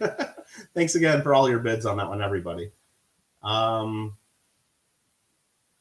right, so this is a cool set. Donated to the club by Gordon O'Rourke in an old Capital plastic holder. I know this is an old one because this says the last coinage of San Francisco. The mint officially closed March 28th, 1955. So, but then they started minting coins again. Was that what, 1968? I believe they started using it. So this holder would have had to have been made before 1968, right? Because they wouldn't write last coinage of San Francisco if they're making coins in 1968, 69, 70, and so on. So this is an old coin, couple old coins in an old holder. It's a 1955 San Francisco wheat set and a 1955 San Francisco Roosevelt dime. And they're nice looking coins too. They're BU, nice bright red, nice shiny, flashy. And there you go. We got a read DTT message. DT says, may I donate my winning lot at the end of the show as a giveaway? If you really want to do that, DT&T, we can do that. That's the 1979 nickel. Yeah, I mean, just confirm and I can do that. Absolutely. Majestic says some of those bars go for $100. Wow. I didn't realize that was.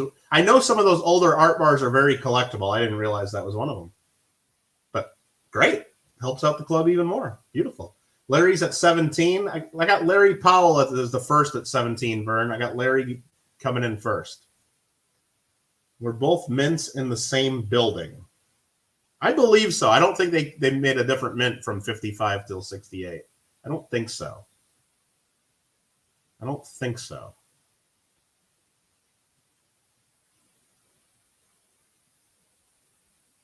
Oh, well, congratulations. Congratulations. Marmello might have gotten a deal on that one after all then. Nice.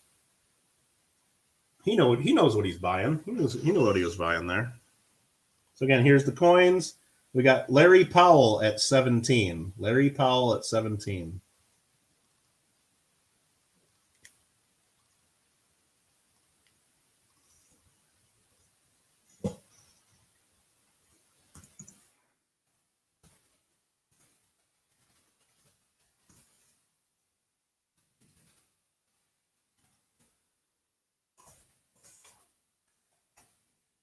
And I think he got it.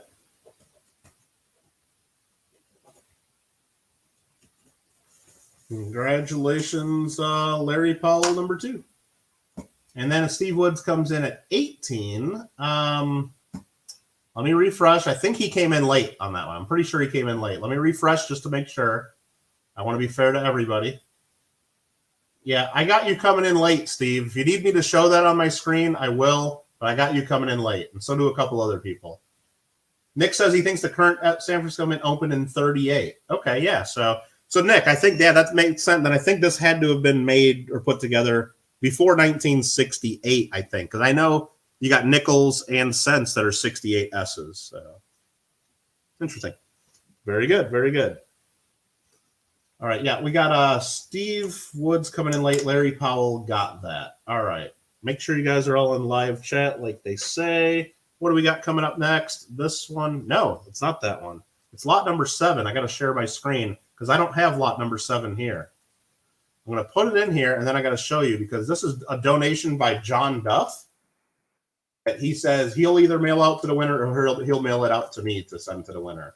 So this is going to be a 1985 Verdugo Hills Coin Club medal. And let me bring this up to show you guys. Let me share my screen again. So here's the medal. This is the 21-year anniversary. You know, most coin clubs would do a medal maybe at 20 years, 25 years. Verdugo Hills Coin Club, which is one of our local clubs here in Southern California. I'm also a member of that. I'm also the treasurer of that club, now that I think of it. 21 years of numismatic history guiding youths, 1964 to 1985. This is a 1-ounce silver medal, and this is marked on the edge. It's number 54. Number 54, and it's marked also 999 fine silver. So that's what one side of it looks like. And how do I show the other side? I just got to do this, I think. And there's the other side. Verdugo Hills Coin Club, founded 1964. And that's their logo. It's got the V like from the Liberty nickel, even showing full corn kernels there. Nice, well-struck piece. And then once again, here's the other side. 21 years of numismatic history guiding youth. It looks like it's got a silver eagle or maybe a walking liberty design, and I think it might say 1985 or maybe it's 1986. Hard to tell. Got the $5 Indian chief note. Got the lamp from the A&A, and I think that's from the educational note. So yeah, nice 1-ounce silver medal. I don't know how many of them they made. Don't know much else about them, but we got several bidders coming in there. We had NCF at 33. Larry brought it up to 36. Luke was at 35. Marmello at 37. Number 54, NCF goes to 40. I know they also made, I think they made a 25th medal and maybe a 30th medal, and they made several medals. I don't know if they made a 20 years. Maybe like they were late doing their 20-year medal and they just did a 21st. There must have been some reason that I don't know about from the club.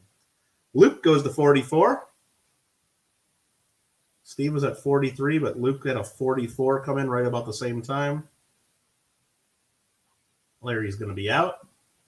I'm going to go ahead and stop sharing the screen there just so I can make sure that I'm up on the chat and make sure I'm seeing everything live.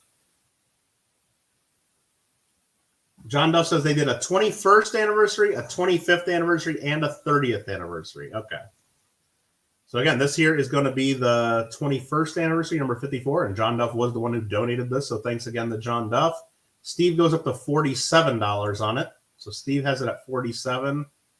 Dennis Rockland said the 1985 VHCC medal had 100 of them made in silver. Okay, so it's number 54 out of 100, and I'm sure a lot of members have kept theirs, and a lot of them are in strong hands. Let's just say that you're not going to see anytime soon. So we got Steve Woods at 47. So DT&T wants me to do that as a giveaway. Okay, so there will be one more giveaway. It'll be a must-be present, and it'll be at the very end of the stream. So thank you again for that, DTT. That is very generous of you to do that. Luke goes into 48. Brings it to 48. Marmello goes to 50.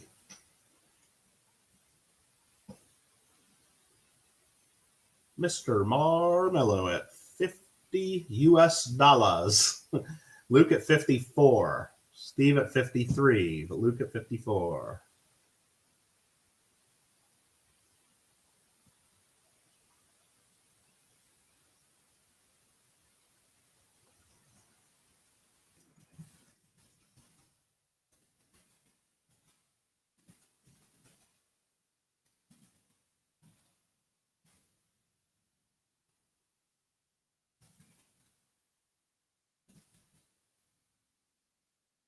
All right.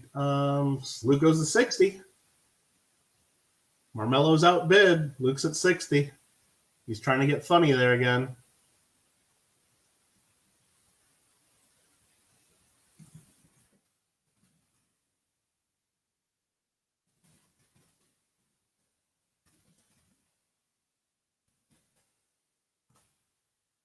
All right, we got that. We got that. We got Luke at 60. Marmelo says he's out. Steve goes at 63. Steve Woods at $63. And this is for the 21st anniversary of the Verdugo Hills Coin Club, which is right next door to the Glendale Coin Club in the La Crescenta Valley there. And we actually meet at the same exact location, the La Crescenta Library Community Meeting Room.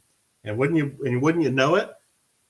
Probably 80 to 90% of the people that show up to meetings are the same old clubs. Kind of fun. But they meet the second Monday of every month. We meet the second Friday of every month. So sometimes we have meetings on Friday and then have the weekend. Then we got another meeting on Monday and a lot of coin clubs. Steve at 63. Sorry, the ranch koalas. The koalas need paying too.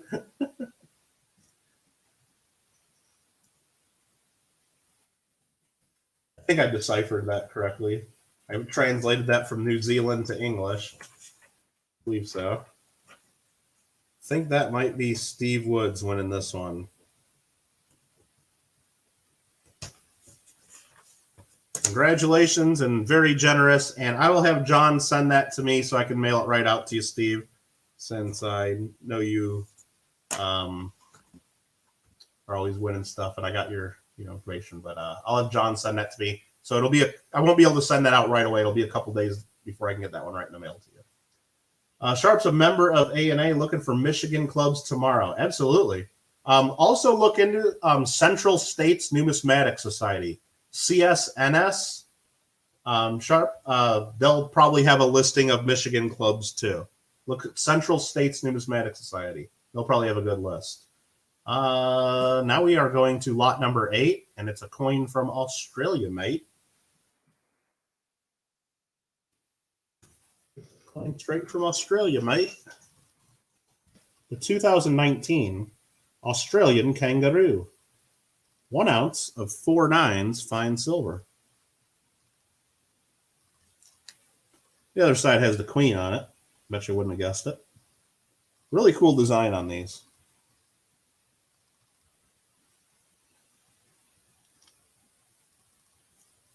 And it's starting at $1.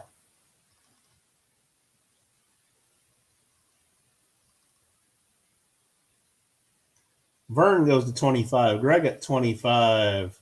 Sharp at 27. Yeah, they're more of a regional group, and I'm sure they'll have a listing in their journal. I think it's called the Sentinel, with spelled as CENT, I believe. They'll have a listing of their clubs. Greg jumps it to $36. He knows the silver premiums lately. He knows.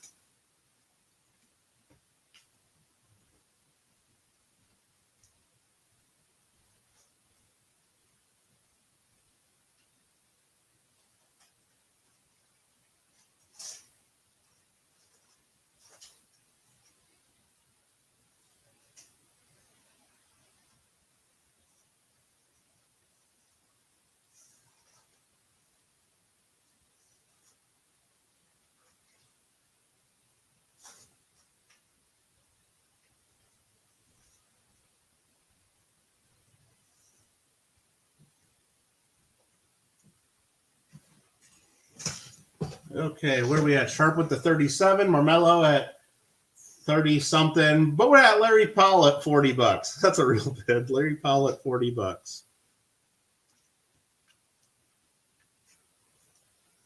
I did some work for you here, Sharp. Here's a copy of the Sentinel from Central States. This is not that recent. It's fall 2019. It's the first one I could find. Right here in the back, there's lists of all the different clubs that are members of their groups and when all their meetings are. Right here is Michigan, is what you were looking for, right?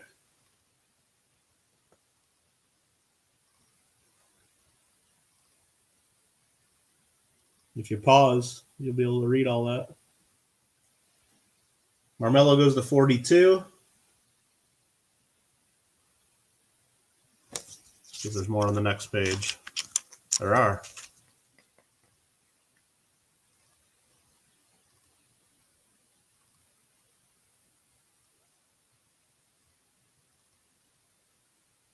So hope some of that helps you. If not, they probably have that same listing and an updated listing on their website anyway, Sharp. All right, Marmello at 42. Yeah, he did a half of a half. I don't know what that was about, Josh. I don't know what that was about either.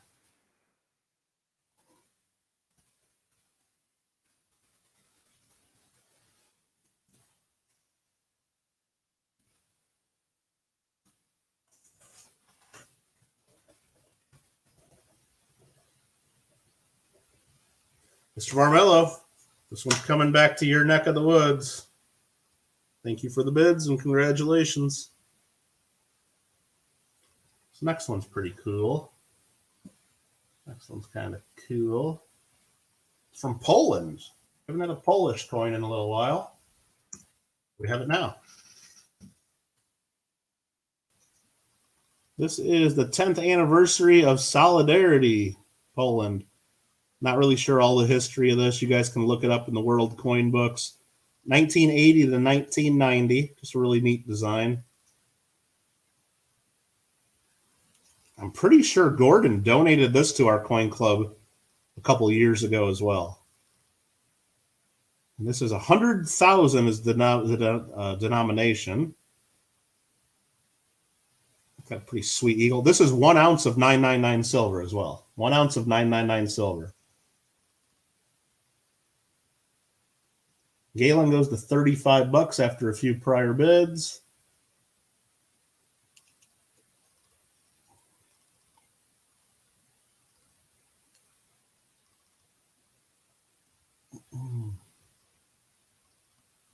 You hope it isn't an error coin. No, it's not. I don't know if there's any errors on it. No. Larry goes to 36.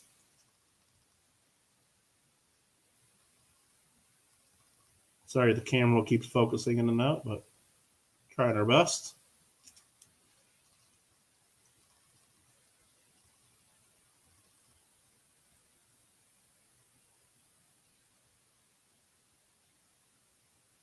Marmello goes to 37 after Josh was at 36.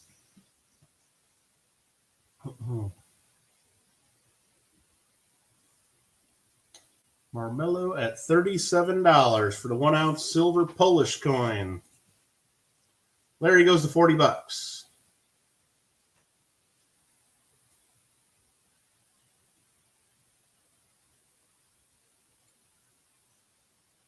Larry Powell the second, $40 bid. Galen goes to 42. Is that a chicken on the obverse? Well, you mean on this side? It's supposed to be an eagle. It's a little, their eagle doesn't have as much meat on the bones as our eagle, though, does he?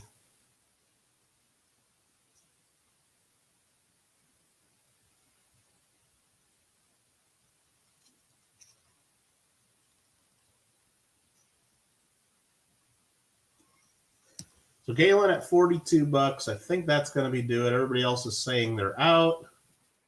Appreciate you guys telling us when you're out. Marmello, I'm not taking that bid. I'm not taking that bid. You got to be at least $1 increment at this level. Galen, no, Galen is still at 45.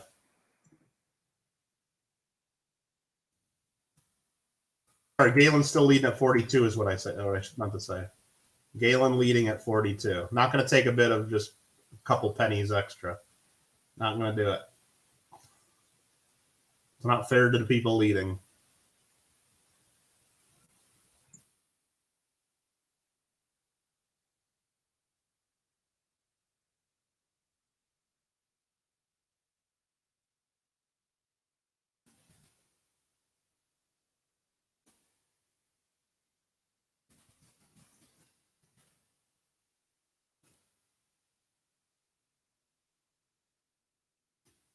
And that's it. And just to be clear, Galen, you got that for 42.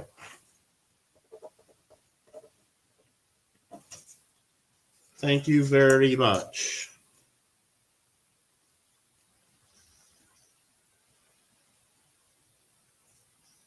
Next up, we are on lot 10 out of 16 tonight. Lot number 10. And lot number 10 is a pretty cool one, I believe. Let's get that ready to go there. And that goes there. This is a 2019 Great Britain, Britannia. Fresh out of a roll. Nothing wrong with it.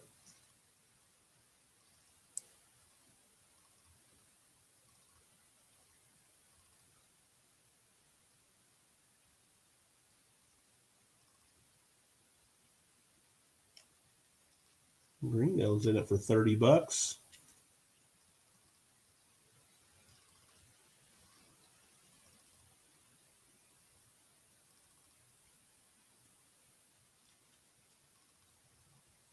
Fish and Hank goes to 35 on it.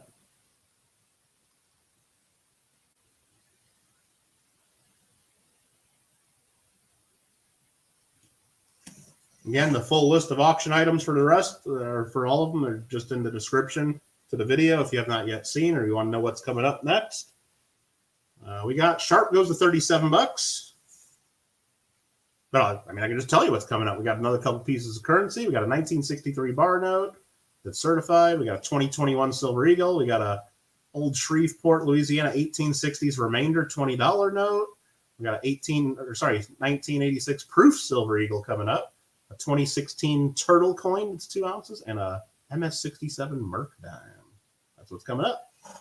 Larry Powell goes to $38. Sharp goes to $40.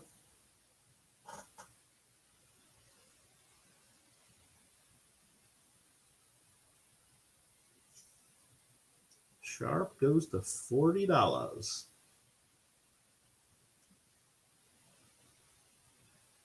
I like turtles. Exactly. Me too, Gringo. That's why I bought these coins for the Coin Club. Absolutely.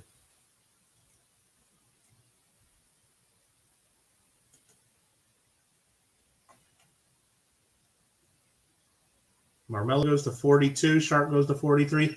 DTT, if you're still watching, I do see I got a PayPal payment that you sent for the first coin to be used as the giveaway. I appreciate you paying. I think you paid too much, though. You bought the coin for 16 and it would have been $5 shipping. Should have been 21, but you paid 31. Just want to make sure. Did you mean to send extra? You want me to give extra away, or what are we doing there? Just want to make sure. Or did I mess up on my end something? Anyway, we got Sharp at 43.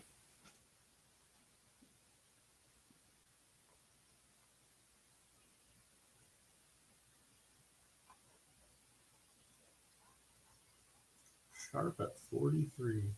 Yeah, they really do have a nice look to them, Steve. They do kind of look more of like a proof than a regular like bullion piece for sure. But they do have proof Britannias that are also quite pretty and quite expensive too.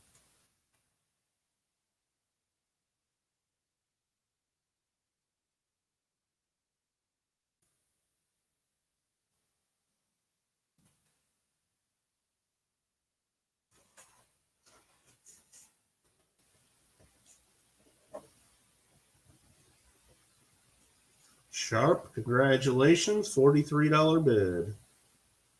Sharp eye for coins. Oh, he said he was sending extra? Okay. I think he sent too much, but we'll figure something out on that. All right. Marmello came in way late on that. I think he's doing that on purpose. I don't know. But he came in too late, Marmello. If anybody else sees on their end that he's in, other than Marmello, that he sees that he came in, then I'll double check on my end. But on my end, he's late. Next up is lot number 11. That's a certified piece of currency here. Donated by Greg Berkovitz.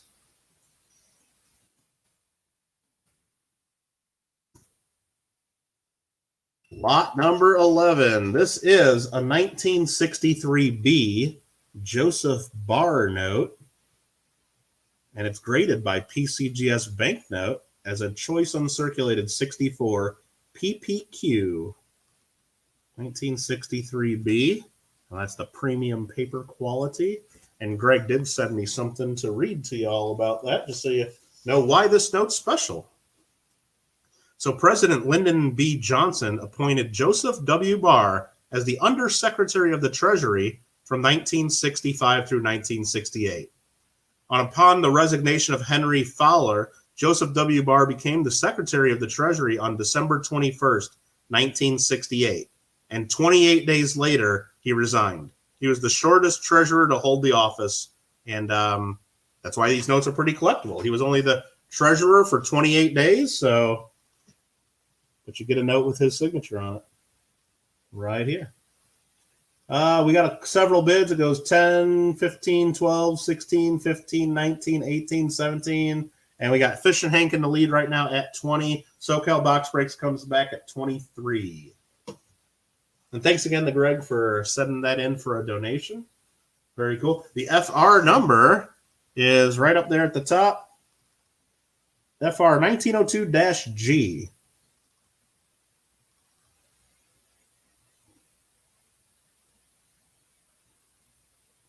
(1902-G), and it's a nice uncirculated note, as the grade would suggest. So we got SoCal back at 29, Fish and Hank at 30. Fish and Hank I got as the first number 30. Marmello goes to 33.5. I kept saying 68. I'm sorry if I said 68. I'm sorry about that. It's 1963B.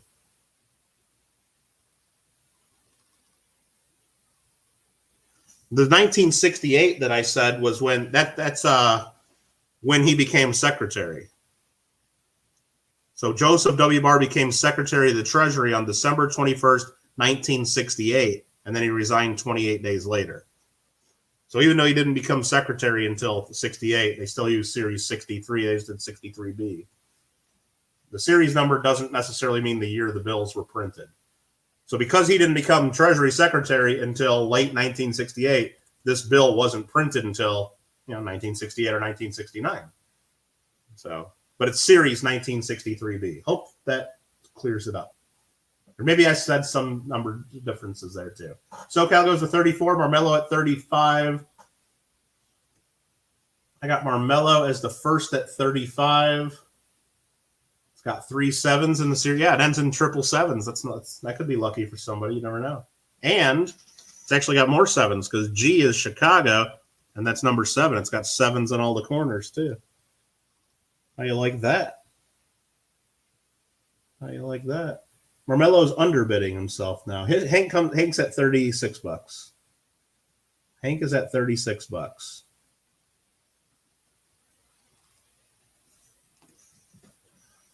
SoCal at 37, NCFXSTI at 40.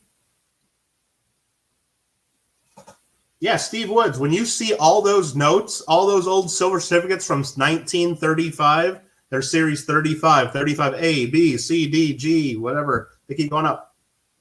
A lot of those notes were printed in the 40s and, well beyond 1935. I think I got those numbers right. And just like now, I think you see like on our currency Series 2017, they could have printed it yesterday. Who knows? Yeah, the date on the currency is not the date it was printed. Marmello at 41. Fish and Hank at 42. So many 7s. So many 7s. Hank at 42. Steve thinks he's been lied to his whole life. And Greg, I see you're still here. Let's bring Greg up. He knows all about this. I'm putting him on the spot. Watch this. Hold on. I'm going to put Greg on the spot. Greg? Yeah?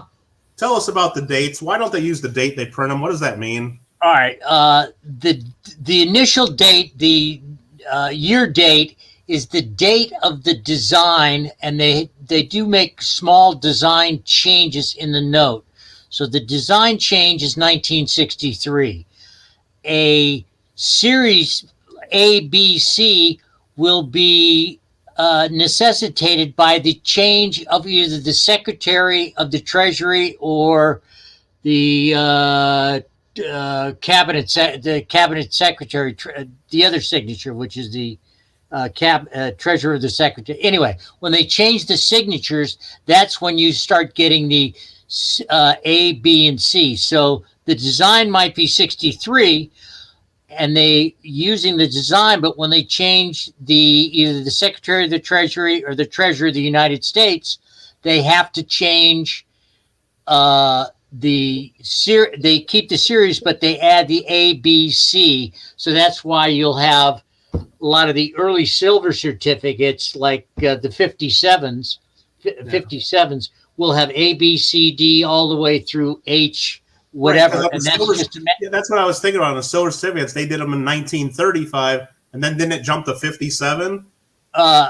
If I remember correctly, yeah. And it was just a matter of they kept the design, but they changed like I said, so they were printing notes all through the 40s and the early 50s, and they just weren't changing the date on the note. Exactly. Okay, I just want to make sure I had that. The only changes they made during the 40s were the emergency Hawaiian and North African notes. Right. Okay. But so all it is they haven't changed the design. They just changed the officials, the signatures, and that's all the difference. So yeah, you can have a note Series 63 that may have been printed in 70 or whatever. Very good. All right, thanks, Greg. You got it. Now let's try to sell this thing. We got Galen V at $50 right now. Galen V is leading at $50. And let's go back to full screen so you guys can see it one more time before I count it down. There it is.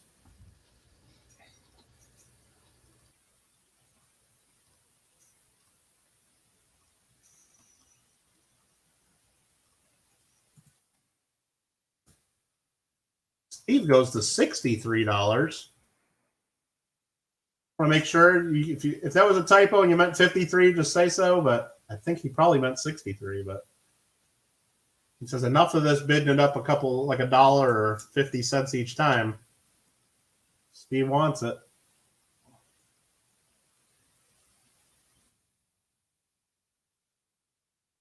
And Marmello wants it too. Marmello jumps it to 65. I thought 63 was going to take it, Steve. It really did. And thanks everybody for sticking around. We do have at least one giveaway here at the end that was kind of unplanned. One of the auction wins was donated right back for an end of stream giveaway. So yeah, Marmello at 65.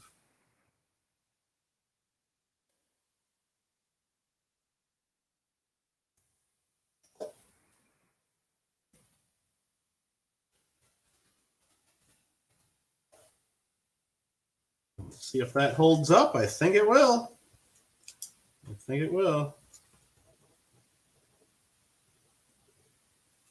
Thank you again, everyone, for all of your bids. They're all very generous bids, and thanks again to Greg for donating the note to the club in the first place.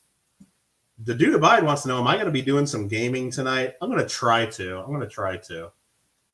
I don't know what I'm going to play or how long we're going to play. We'll do something. Does that command still work in case you don't know what I'm talking about there? I think I got a gaming channel and I'll give you a link.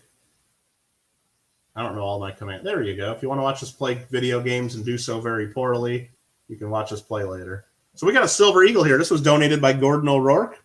Just gave it to the club the other day. 2021 Silver Eagle. In a real nice, cool capsule. It's got a red ring in the capsule, and it's got like a little hook at the top, or a little place you could put a hook, I guess. An eyelet there. So you can make this into like a Christmas ornament, or maybe into like a keychain, or do whatever you want with it. Or you could pop it out of this capsule and put it in your album. I don't care what you do with it after you buy it. But it's a 2021 final year of this design. You had all the hucksters on TV telling you last year was the final year of the design because they didn't know what they were talking about. But this is actually the final year of the design. But there you go. Very cool. 2021 Silver Eagle in a nice holder, donated by Gordon O'Rourke. I see the people bidding, Hank. I see that someone asked me a question. That's all. That's all. Sit me down now, Hank. So we had bids of 33, 35, 35, 40, 35, 41, 42, 43, 45, and 45. I got Sharp Eye for Coins as the first at 45. Mrs. Wolfie comes in at 48. Sorry, the Mrs. Wolfie. Larry Powell goes to 49. This is definitely a bid board item, Greg. Yeah, you could definitely just hang it right on the board. Maybe that's how, Don, maybe you guys are going to do this at the shop now. You can just put them all in these capsules and then hang them right on the board so you don't have to do those cards anymore. It's probably a good idea. Then they wouldn't have to write on the cards or whatever. Sharp goes to 50. Hank says 50 as well. Mission Get Rich goes to 55. Wolfie says $60. And then Sharp said 57 right after that. The Mrs. Wolfie says $60 for the 2021 Silver Eagle in the fancy holder. SoCal's like, no. What you guys really need to do in this world of social distancing, SoCal, the bid board's over. We can't do that anymore. I'm not going to get in a big room pushing up against all these old dudes and fighting over coins that I don't need anyway. So what you need to do is put them all on nice little hooks like that. We can still go view them. And then you need to develop an app on the phone to where I just type in, like, I want to bid on F6 or, whatever the number that hang on the wall. And then I just punch my bids in on the app. And then you just close it all at once. And you'll have all there on the computer. Everybody's winning bids and their totals. Develop that. Get that taken care of. So I don't have to go pushing up against a whole bunch of random people all the time. I'm not doing that. We got a social distance forever now. Sharp goes to 6. Mission goes to 61. Sharp 62. Mission 63, and Sharp at 65. Wow. The bid board is going to be back in September or October. Well, you hope so. You will be there. Well, if you get Taco Boy there and give me a taco while I'm waiting for the winner. Now I'm sure it'll be a big party the first one you guys do. I'm sure you guys got all kinds of cool stuff you've been saving up. So we got, did I get this right? Sharp at 65 is leading.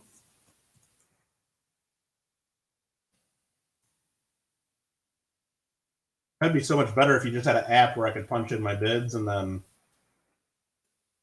it would be better for the shop too. It'd be better for the shop too, because then you'd have everybody's totals, everything right there, and you'd know who all the winners are. Wouldn't have to do any math later. Get it going. Figure it out. So we had Sharp Eye for Coins win that for 65. Congratulations, and thanks again to Gordon for the donation. Carmelo sends $5 New Zealand to go towards the app development at the shop. See that? See that, Don? Somebody else agrees. All right, next up is another piece of currency here. This is an oldie. Let me put in the information. And since Greg's here, I might have him just pop up and talk about it too. I could read his description, but he might have more to say about this since he donated it to the club. I'll read what he says first, and he says this here, and I'll bring Greg up too. Why not? Why not? Let's bring him in here. This is a $20 Citizens Bank of Louisiana at Shreveport. He says the AU condition, obsolete note from the 1860s, and it's a remainder. And I guess, so let's see if I got this right. That means it's not been signed? Right. It hasn't been issued, so it's not been signed yet. And usually what happens is when they're cleaning out bank vaults in old banks, they'll find stacks of remainder notes that were never issued. This is an obsolete, and it's what they call a broken bank note, which means it's not a federal note, it's not a state note, it's just a private bank note issue. But Louisiana, surprisingly enough, had a lot broken obsolete notes, mainly out of New Orleans and the area because it was the mouth of the Mississippi River, and there was a lot of banking going on because freight was going up and down the river and coming out at Louisiana, excuse me. Very nice. New Orleans. Very nice. All right. Well, thank you, Greg. And thanks again for the donation. We'll see what it goes for. Good. Thank you again. All right. Let's bring this up full screen so you guys get a good view of this. It looks like the bidding is already up to $50, though. Now, it does have a slight little tear at the top. And from what John told me about these, that's very common because these weren't issued and they were like often in books or they were hand cut or something like that. So that's not a big deal, I guess, is what he was telling me. There, just awesome design. I mean, look at that. It's like holding the flag. Got the shield there and the sword. Very cool piece. I'd be framing this probably. And it's even got some French there for your new people from New Orleans. Nouvelle Orleans. That's really cool. So the bidding is going from 55. Marmello goes 57 .25. And Hank goes to 60. And this is from the 1860s, is what they tell us. And for those of you guys that collect this, Greg also provided some catalog references. He says it's Kelly number LA3910-40, Haxby G68A. And that, if for the winner, it'll be shipped right in this. That information is right here on the end of the holder. So you guys will be able to figure out what all that means. I'm sure that's just two different catalog references there. Pretty straightforward. The bilingual note, says Greg. Okay. Marmello goes to 65. Hank goes to 66. They're playing with some emojis here in the middle of the auction, trying to make me laugh or trip me up. That's fine. Hank goes to $66. That is a cool piece once again.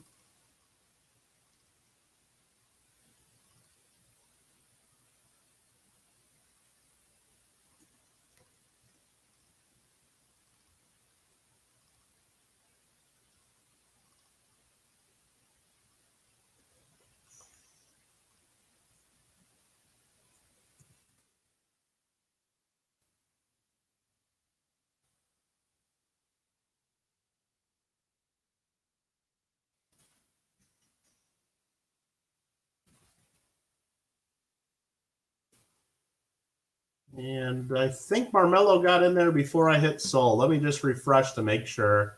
I think Marmello got in first. I just want to be fair to everybody. He did. He got in. Leading. It's not over yet. Marmello's leading. Sorry, I typed that wrong. Mr. Marmello leading. I can't type. At 69. Okay. SoCal Box Break just sent a 99-cent super chat with dollar signs in his eyes. That's nice. Thank you for that. Marmello is leading at $69. Which is always the answer to the, what number am I thinking of right now? And then Bill and Ted would go, 69, dudes. Good movie, Bill and Ted's Excellent Adventure. Marmello leading at $69. And who did he outbid? Let's just make sure everybody's still in. Hank and Sharp was, no, it wasn't Sharp. Okay. It was Hank. So Hank comes back at 70. I just want to make sure Hank had time to get in or was checking to see if he set out. But Hank says, nope, I'm still in. He's at $70. Muscle Shell says, sweet billness. Yes. It's a nice bill. Pickle, what's up? I was actually wearing the Party Pickle t-shirt yesterday, and our friend in chat here, SoCal Box Breaks, actually saw me wearing it. He's like, is that a real shirt that you bought somewhere? Does he make that? I'm like, yeah, it's a Party Pickle shirt. So. Marmello comes in at $72.55. Okay. All right. 72, and we'll show this again. Citizens Bank of Louisiana at Shreveport from the 1860s. It's a remainder.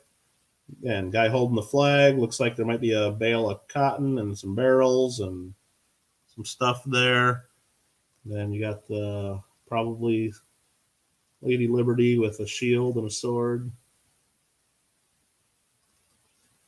Fish and Hank goes to 73.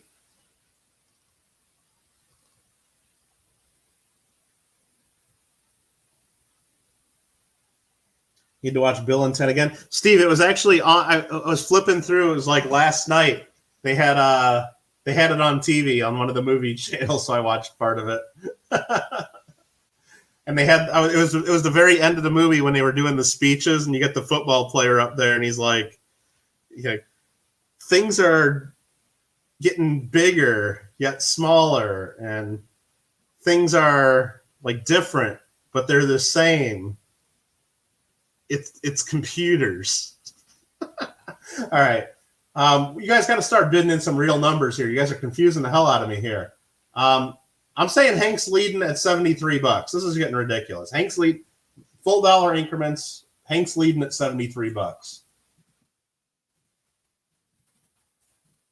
That's what I'm saying. I don't care. I'm not reading numbers anymore like that. You're trying, and we're not taking penny increments. I'll tell you that. Hank's leading at $73. Marmello, if you want to put in a real bid, you can do so about that. Let's stick to some whole numbers. I'm not even going to round it to 74s. Hank's leading at 73. Hank's leading at 73. It's computers. Yep, the Party Pickle t-shirt. Hank is leading at 73. We'll give I know Marmello's got like 20 seconds of delay getting to New Zealand, so give him a chance to put a real bid in if he really wants it. Marmello goes to 75, exactly, right there, right when I was starting to count down.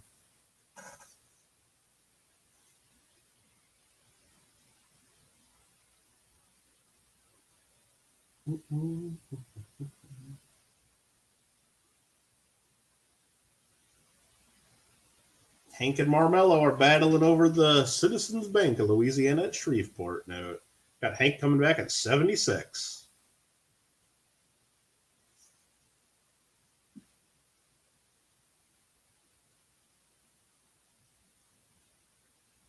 Thanks again to all of the bidders on this, and I guess all the bidders on all the items, because all this goes to benefit the Coin Club, and that is it's awesome. Thanks for all the support.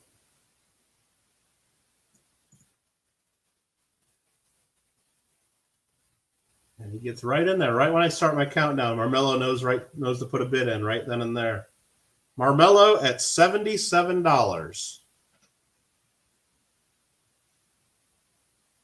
Mr. Marmello at $77. Hank says out.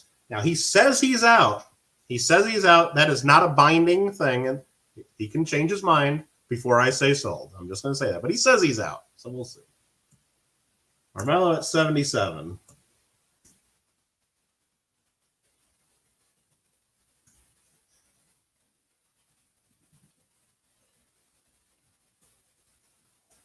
Marmello is the winner at $77. Thank you, Marmello.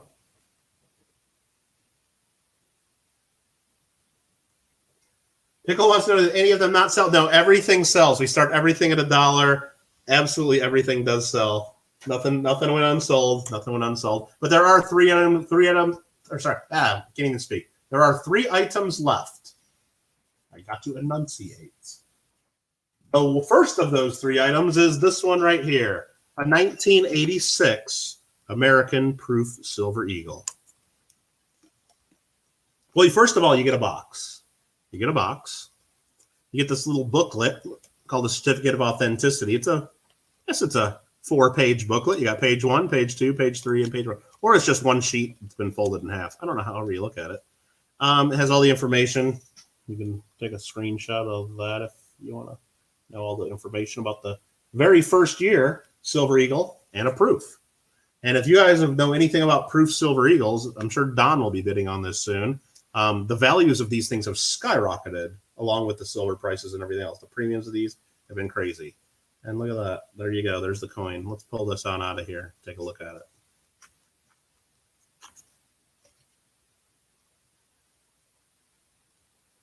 See if there's a couple little scuffs of something on the holder. The coin. Let me just try to clean this up. I got a little paper towel over here. I just want to make sure all this is on the holder, not the coin, before you guys go real fast. Yeah, there's just some little stuff on the holder there. coin is fine. And you can see that right there. Like you can see it mirrored. You can see like 2 of every spot because it's mirrored in the reflection of the coin. It's on the holder. The coin is basically perfect. Beautiful coin. And this should have the S mint mark. It does.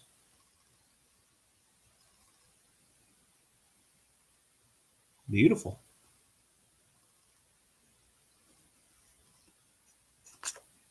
First year of issue. Proof. Silver Eagle. And I put it in there upside down. And I'll leave it open until we sell it. How about that? Let's check the bidding. Where are we at? We went all over the place here. We started at 35, 45, 20.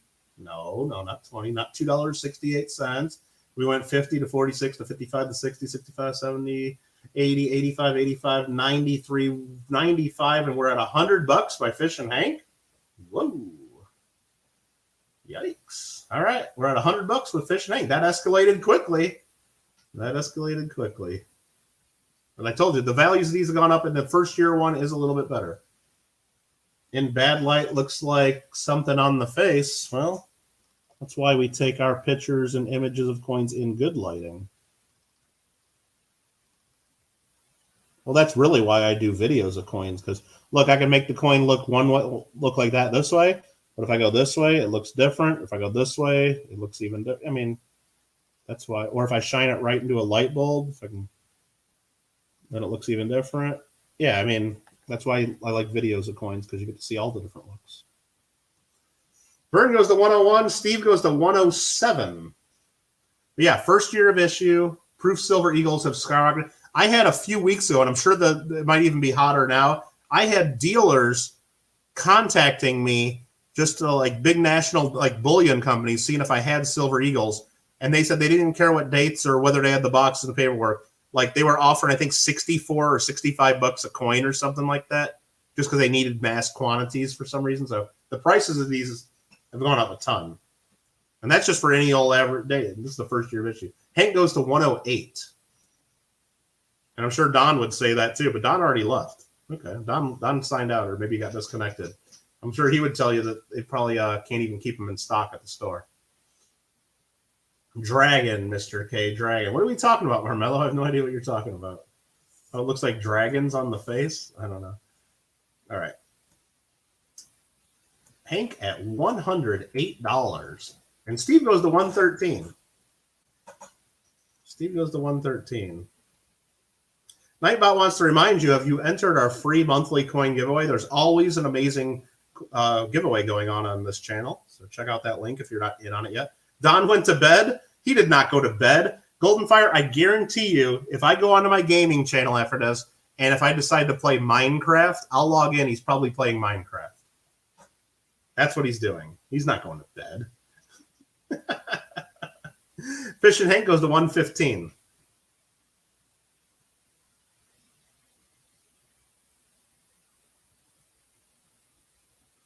Fish and Hank at 115. I was going to, and we got to do a giveaway at the end of this. I thought Don was going to stick around. We'd pick another name for the giveaway, but I guess I got to do like a dice roll or in stream only. Like we got to do something in chat, I guess, for that. So we'll figure that out. Fish and Hank at 115 American dollars for a beautiful coin here.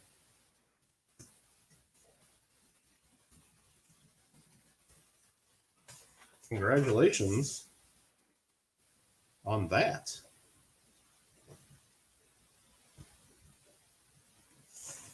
Thank you very much for the bids, everyone, and congratulations to Hank on that. You get all that sent to you.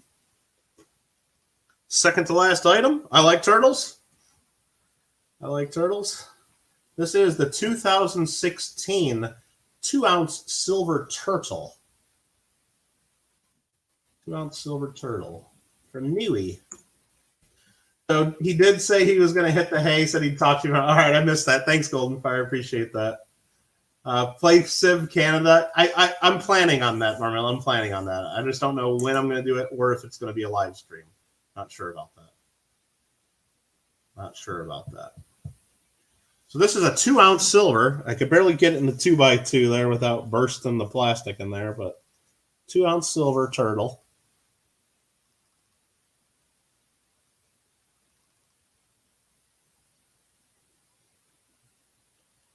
Vern went to 60. Larry goes to 65. Steve was at 55, and Vern goes to 80. And of course, we got a queen on the other side. I got some fingerprints there on the plastic, but those wipe right off.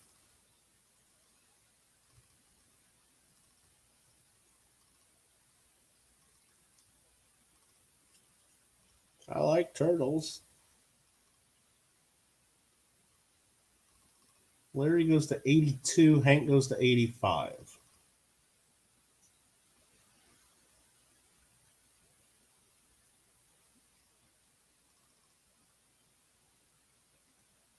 Marmello goes to 87.5. Even though I say dollar increments only, he goes to 87.5. Now remember, we're getting close to that number. You cannot bid 88 on YouTube. That's a blocked number for various reasons. So if you're going to try to bid that number, make sure you put a dollar sign in front of it or type out the word or just bid higher. Larry solved the problem. He bid $90. Thanks for the bid. $90 bid.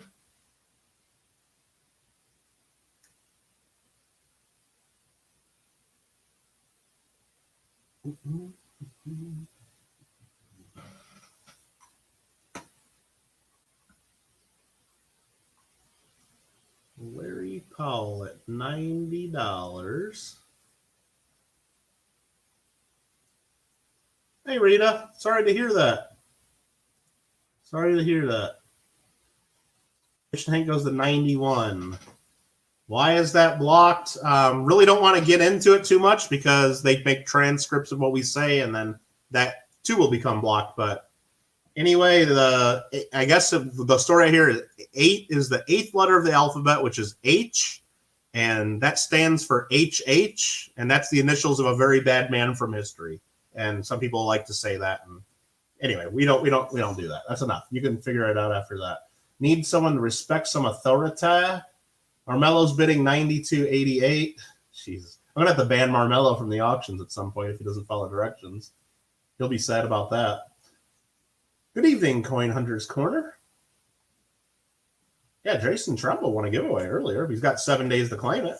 Absolutely. If he hasn't already done so, I haven't checked my email. But yeah, really sorry to hear you haven't been feeling well. Hope you feel better, Rita. Marmello's at $92.88. But JW's waiting with that hammer. He's waiting with that hammer. He wants to so bad, Marmello. Please don't let him do that. Please don't give him a reason, Marmello. Just bid normal numbers, please. 92.88 to Marmello. Jesus. It goes to 93, which you let him outbid you by 12 cents, which is pretty stupid, but Hank's at $93. We only have one item left after this, and it's a shiny pretty, I'll tell you that. Just an MS-67 Mercury dime. That's all. Nothing special. Nothing special. Hank at $93. Marmello has enough time to type in LOL. He had enough time to type in a bid, so I'm going to do a countdown.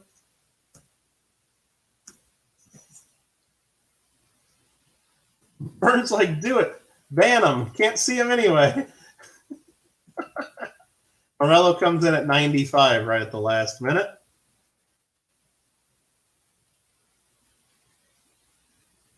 Yeah, Vern, that's weird that you can't see any of his chat. I've heard other people saying that, and it's usually something in between one of those two. Somebody blocked somebody inadvertently. I don't know how it works. Marmello at 95.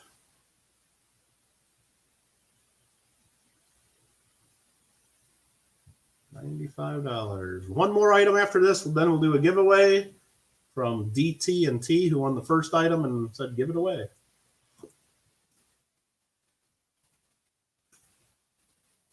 And now he decides $12, right, Hank? 95 bucks to Mr. Marmello. thank you all for your bids. Definitely helps the club out, and we appreciate all of your support. Final item up for bids tonight. This one right here, lot number 16. 1941. Mercury dime. Winged Liberty dime, some may say. PCGS MS 67. And it's a shiny pretty for sure. Gringo goes 20. Vern goes 30. Majestic knows what these are worth. He jumps it right to 75. Jumps it right to 75. See if I can get closer on this. There we go.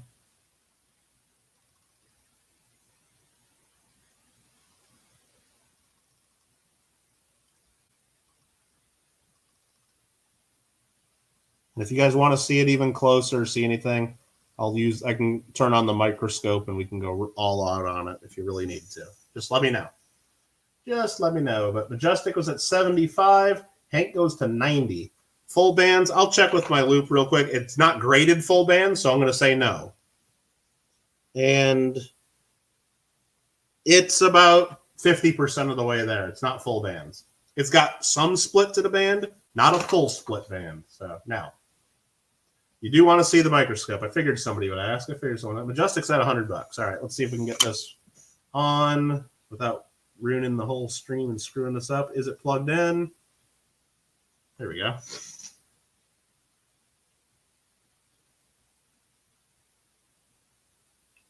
see if I can focus that a little better. There's the coin. The lighting, I know on this sucks. I wasn't set up to or prepared to use the microscope. Got a little tiny bit of tone to it.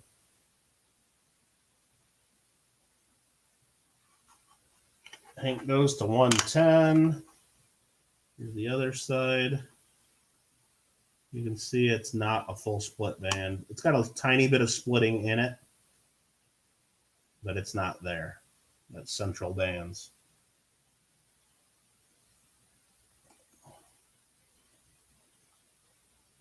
It's got nice luster. Nice coin. Fish and Hank at 110. Marmello says $2 and it just says micro. Okay. All right.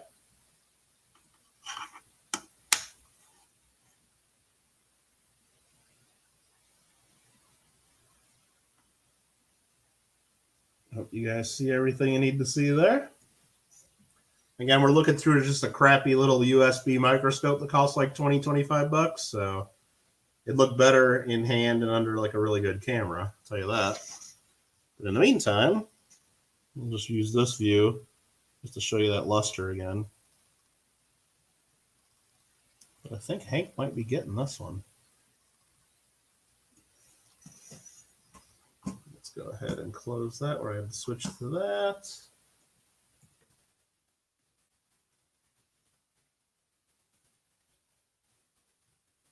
It goes to 120. 120 on the MS67 Mercury dime.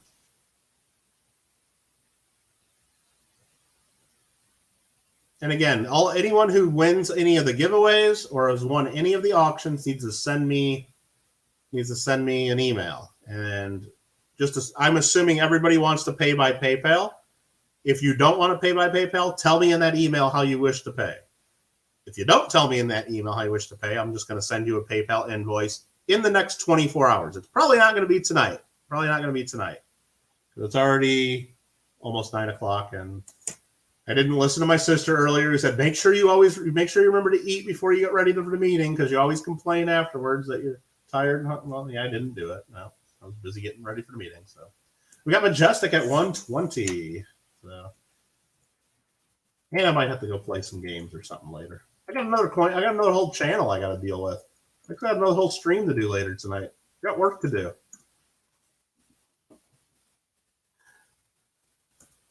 Are we doing an auction? Yeah. What's up, Mud Hunter?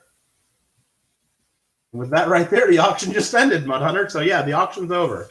The auction is over. You wish to pay by charging to Marmello? Well, yeah. So you want me? Is that what Marmello? Did you say you're going to buy everybody's auction items tonight? Is that what you just? No, I'm just kidding. No, that's not one of the options to pay, Steve. That's not one of the options. Thanks very much for that, Majestic. Very generous. And a very cool coin, too. Write that down. Who wins? And then I'm going to be like this. I'm going to say giveaway coming up. We got another giveaway to do tonight. That is a great coin right there. Let's go back and put this guy back in chat. Under the screen, I mean. Catch up on the chat a little bit. The sun is barely down there. Yeah. It's been cold the last few days. It got down into the 30s last night here. Like the weather changed. It was rainy and freezing here. All right. There's my email. LOL to Steve Jobs. Okay, we got another giveaway. If you guys recall, the first item up for bids tonight was this coin right here, a 1979S Proof Type 2 PCGS Proof 69 Jefferson nickel. DTT won this. He already paid for it. He covered the shipping. He actually paid too much. I might have to send him an email about that. But he's being very generous, and he said, hey, I don't even want that. Use it as a giveaway. So if you want to win this, coin right here, all you're going to have to do is type the next word I type in the chat. Now, this is how we do our giveaways. You don't have to be the first. You don't have to be the last. You don't have to be the 30th person to type it. Everybody will have an equal chance to win. You just have to type exactly what I type in. Spelling counts. Capital versus small letters don't matter to me. But spelling counts. No punctuation added before or after what I type or in between. I actually have to say all these rules because people have done all this stuff in the past.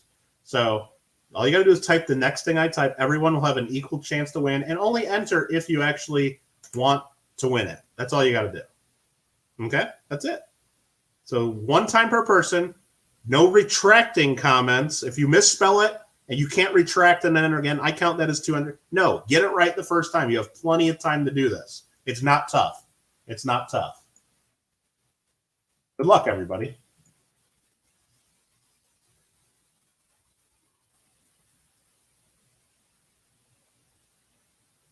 Okay. And the way we make sure that everyone has an equal chance of winning is everyone's going to type in their numbers, or their response, sorry. They're all typing in GCC for Glendale Coin Club. I think I spelled it right. I did. Everyone's typing it in one time per person. And then I got these 100-sided dies. This is the one for the 10 spot. It's got 10, 20, 30, 40, 00, 80, all that. And this is the one for the 1 spot. You roll these dies together. You get any combination from 0 to 99. If we roll 00, that's the same as 100, I guess. So you got everything from 1 to 100 there. I don't know how we got 66 watching. Not everybody's even still awake and putting in there, but I guess any number under 65 will count out to see if we get this. I'm going to give people only a little bit longer to get in on this. And it's got to go by what's on my screen and my screen only. I can't go by the count on your screen. It's going to be different for all of us. It's going to be different based on lag. So, again, that randomizes it even further, so it can't be rigged. But, of course, it's rigged if you lose and, want somebody else that you don't like win. So, of course. So, give people a couple more seconds to get in. I will type in stop. I will then share my screen so you guys can all see me count. I hope I roll a low number. We're at 65 in chat. I think everybody's had plenty of time to get in on this. I'm going to go ahead and type in stop. You guys have had your chance. I don't even think 60 people entered, but let's double check. Here we go. Here's the roll. 81. Well, there's not 81 people in here. 84. Nope. 00, 2. I can count to 2, everybody. I can count to 2. Let me scroll up here, maximize my screen, go to share screen, and then share. You got to hit share screen like 8 times. No wonder Greg was having trouble. Here it is, everybody. Here's everybody saying GCC a whole bunch. I scroll up. This is where I typed it. David Carlisle's first. NCFXSTI was second. if Marmello didn't spend so much time typing all this crap, he probably could have been second and won this. But NCF X STI is the winner. And, well, pending him not entering more than once. Let's take a look. He wouldn't have done that, though. He wouldn't have done that. So whether you got fast internet, slow internet, whatever, everyone had an equal chance. The dice made sure of that. And now NCF knows what he's doing. He wouldn't have entered more than once. Let me write down that's the winner there. NCF XSTI. Congratulations. I believe he's won stuff from the club before. That's nice. Multiple time winner there. Let's see what's going on in the chat. Marmello says D&D live gaming stream before midnight. Not D&D gaming, but I might play something on the PlayStation later. I don't know. We'll see about that. Congratulations, NCF X STI for the 1979 Proof Jefferson nickel, and also thanks again to DTT for buying it and donating it right back. That's gives the club a few bucks there and makes us have another fun giveaway that keeps everybody here till the end and supporting the club. So there we go. Everybody, I want to thank you guys one more time for joining us here at the Glendale Coin Club meeting. We'll be here again 1 month from now. There's no way we're going back to online or regular in-person meetings. So second Friday of April, we'll be doing another meeting. You guys are all welcome to be there. We do all this fun stuff on the channel. One more time, I'm going to put in the giveaway link. There's a free monthly coin giveaway. We're giving away right now on this channel at the end of March, giving away these 2 Carson City Morgan dollars. So make sure you've entered for a chance to win that. And make sure you subscribe and like. We're giving away stuff every month. So there's always a giveaway going on the channel. And during this month of March, one more time, if you want more chances to win coins, AW Coins and Hobbies, I just typed in his thing. It looks like they already typed his link in there too. Every single day during month, he's doing a giveaway. So if you go watch right now, he's got day 12, I think is today, because today's the 12th. You can find his day 12 video, see what he's giving away, leave a comment, follow the rules. Check the next day to see if you've won, and that next day, enter again for the next day. It's just all month. And make sure you subscribe to everybody and support everybody. And I don't know, anybody else have any questions or anything like that? I think that wraps it up. I don't have any other big announcements or plans, but I just want to thank everybody for not only all the super chats and the support for the Glendale Coin Club, but also for all the generous bids on the auction that helps things out. And also, thanks to the donors who sent in items for the auction, including Greg Berkovitz and Gordon O'Rourke and John Duff. So with that said, I'm going to say good night to y'all. Do you still send invoices, Mission Get Rich? Yes. I ask everybody that's either won items or is in giveaways or won items in auctions to send me an email. Just let me know your updated address and everything. I will send you PayPal invoices unless you request some other form of payment. I know some people like me to just charge their credit card directly with the credit card reader. Some people like to send in a check or money order. Some people like to do Venmo. Some people do Google Pay. Just if you're doing something other than PayPal, just let me know at that time. Otherwise, in the next 24 hours, you'll get a PayPal invoice from me if I know your email address. If you're not sure if I know it, send me an email to say you won. That's why I just say everybody send me an email just so I have it handy. That'd be great. Marmello says, but you in the market, Kiwis growers? And Marmello wants to remind us that Ida is doing a quilt auction. I know people have posted the link about that earlier. What she had is a whole bunch of channels send in their channel logos, including myself, and she sewed them all into one big quilt. And I guess they're auctioning that off to raise money for breast cancer research. I don't have a link handy for that or anything, but if you guys search around for that on here on YouTube, or maybe one of the mods has a link to the information on that. I don't know when that auction is going to be. I think it's coming up soon. But yeah, she's going to be auctioning off this to raise a bunch of money. I think last year they raised several $1,000s between not only selling that quilt, but a whole bunch of other stuff they all auction off just to raise money for breast cancer research. So, all right, everybody, you guys have a good night, and we will see you at the next meeting. And again, thanks again for all the support. Really appreciate it.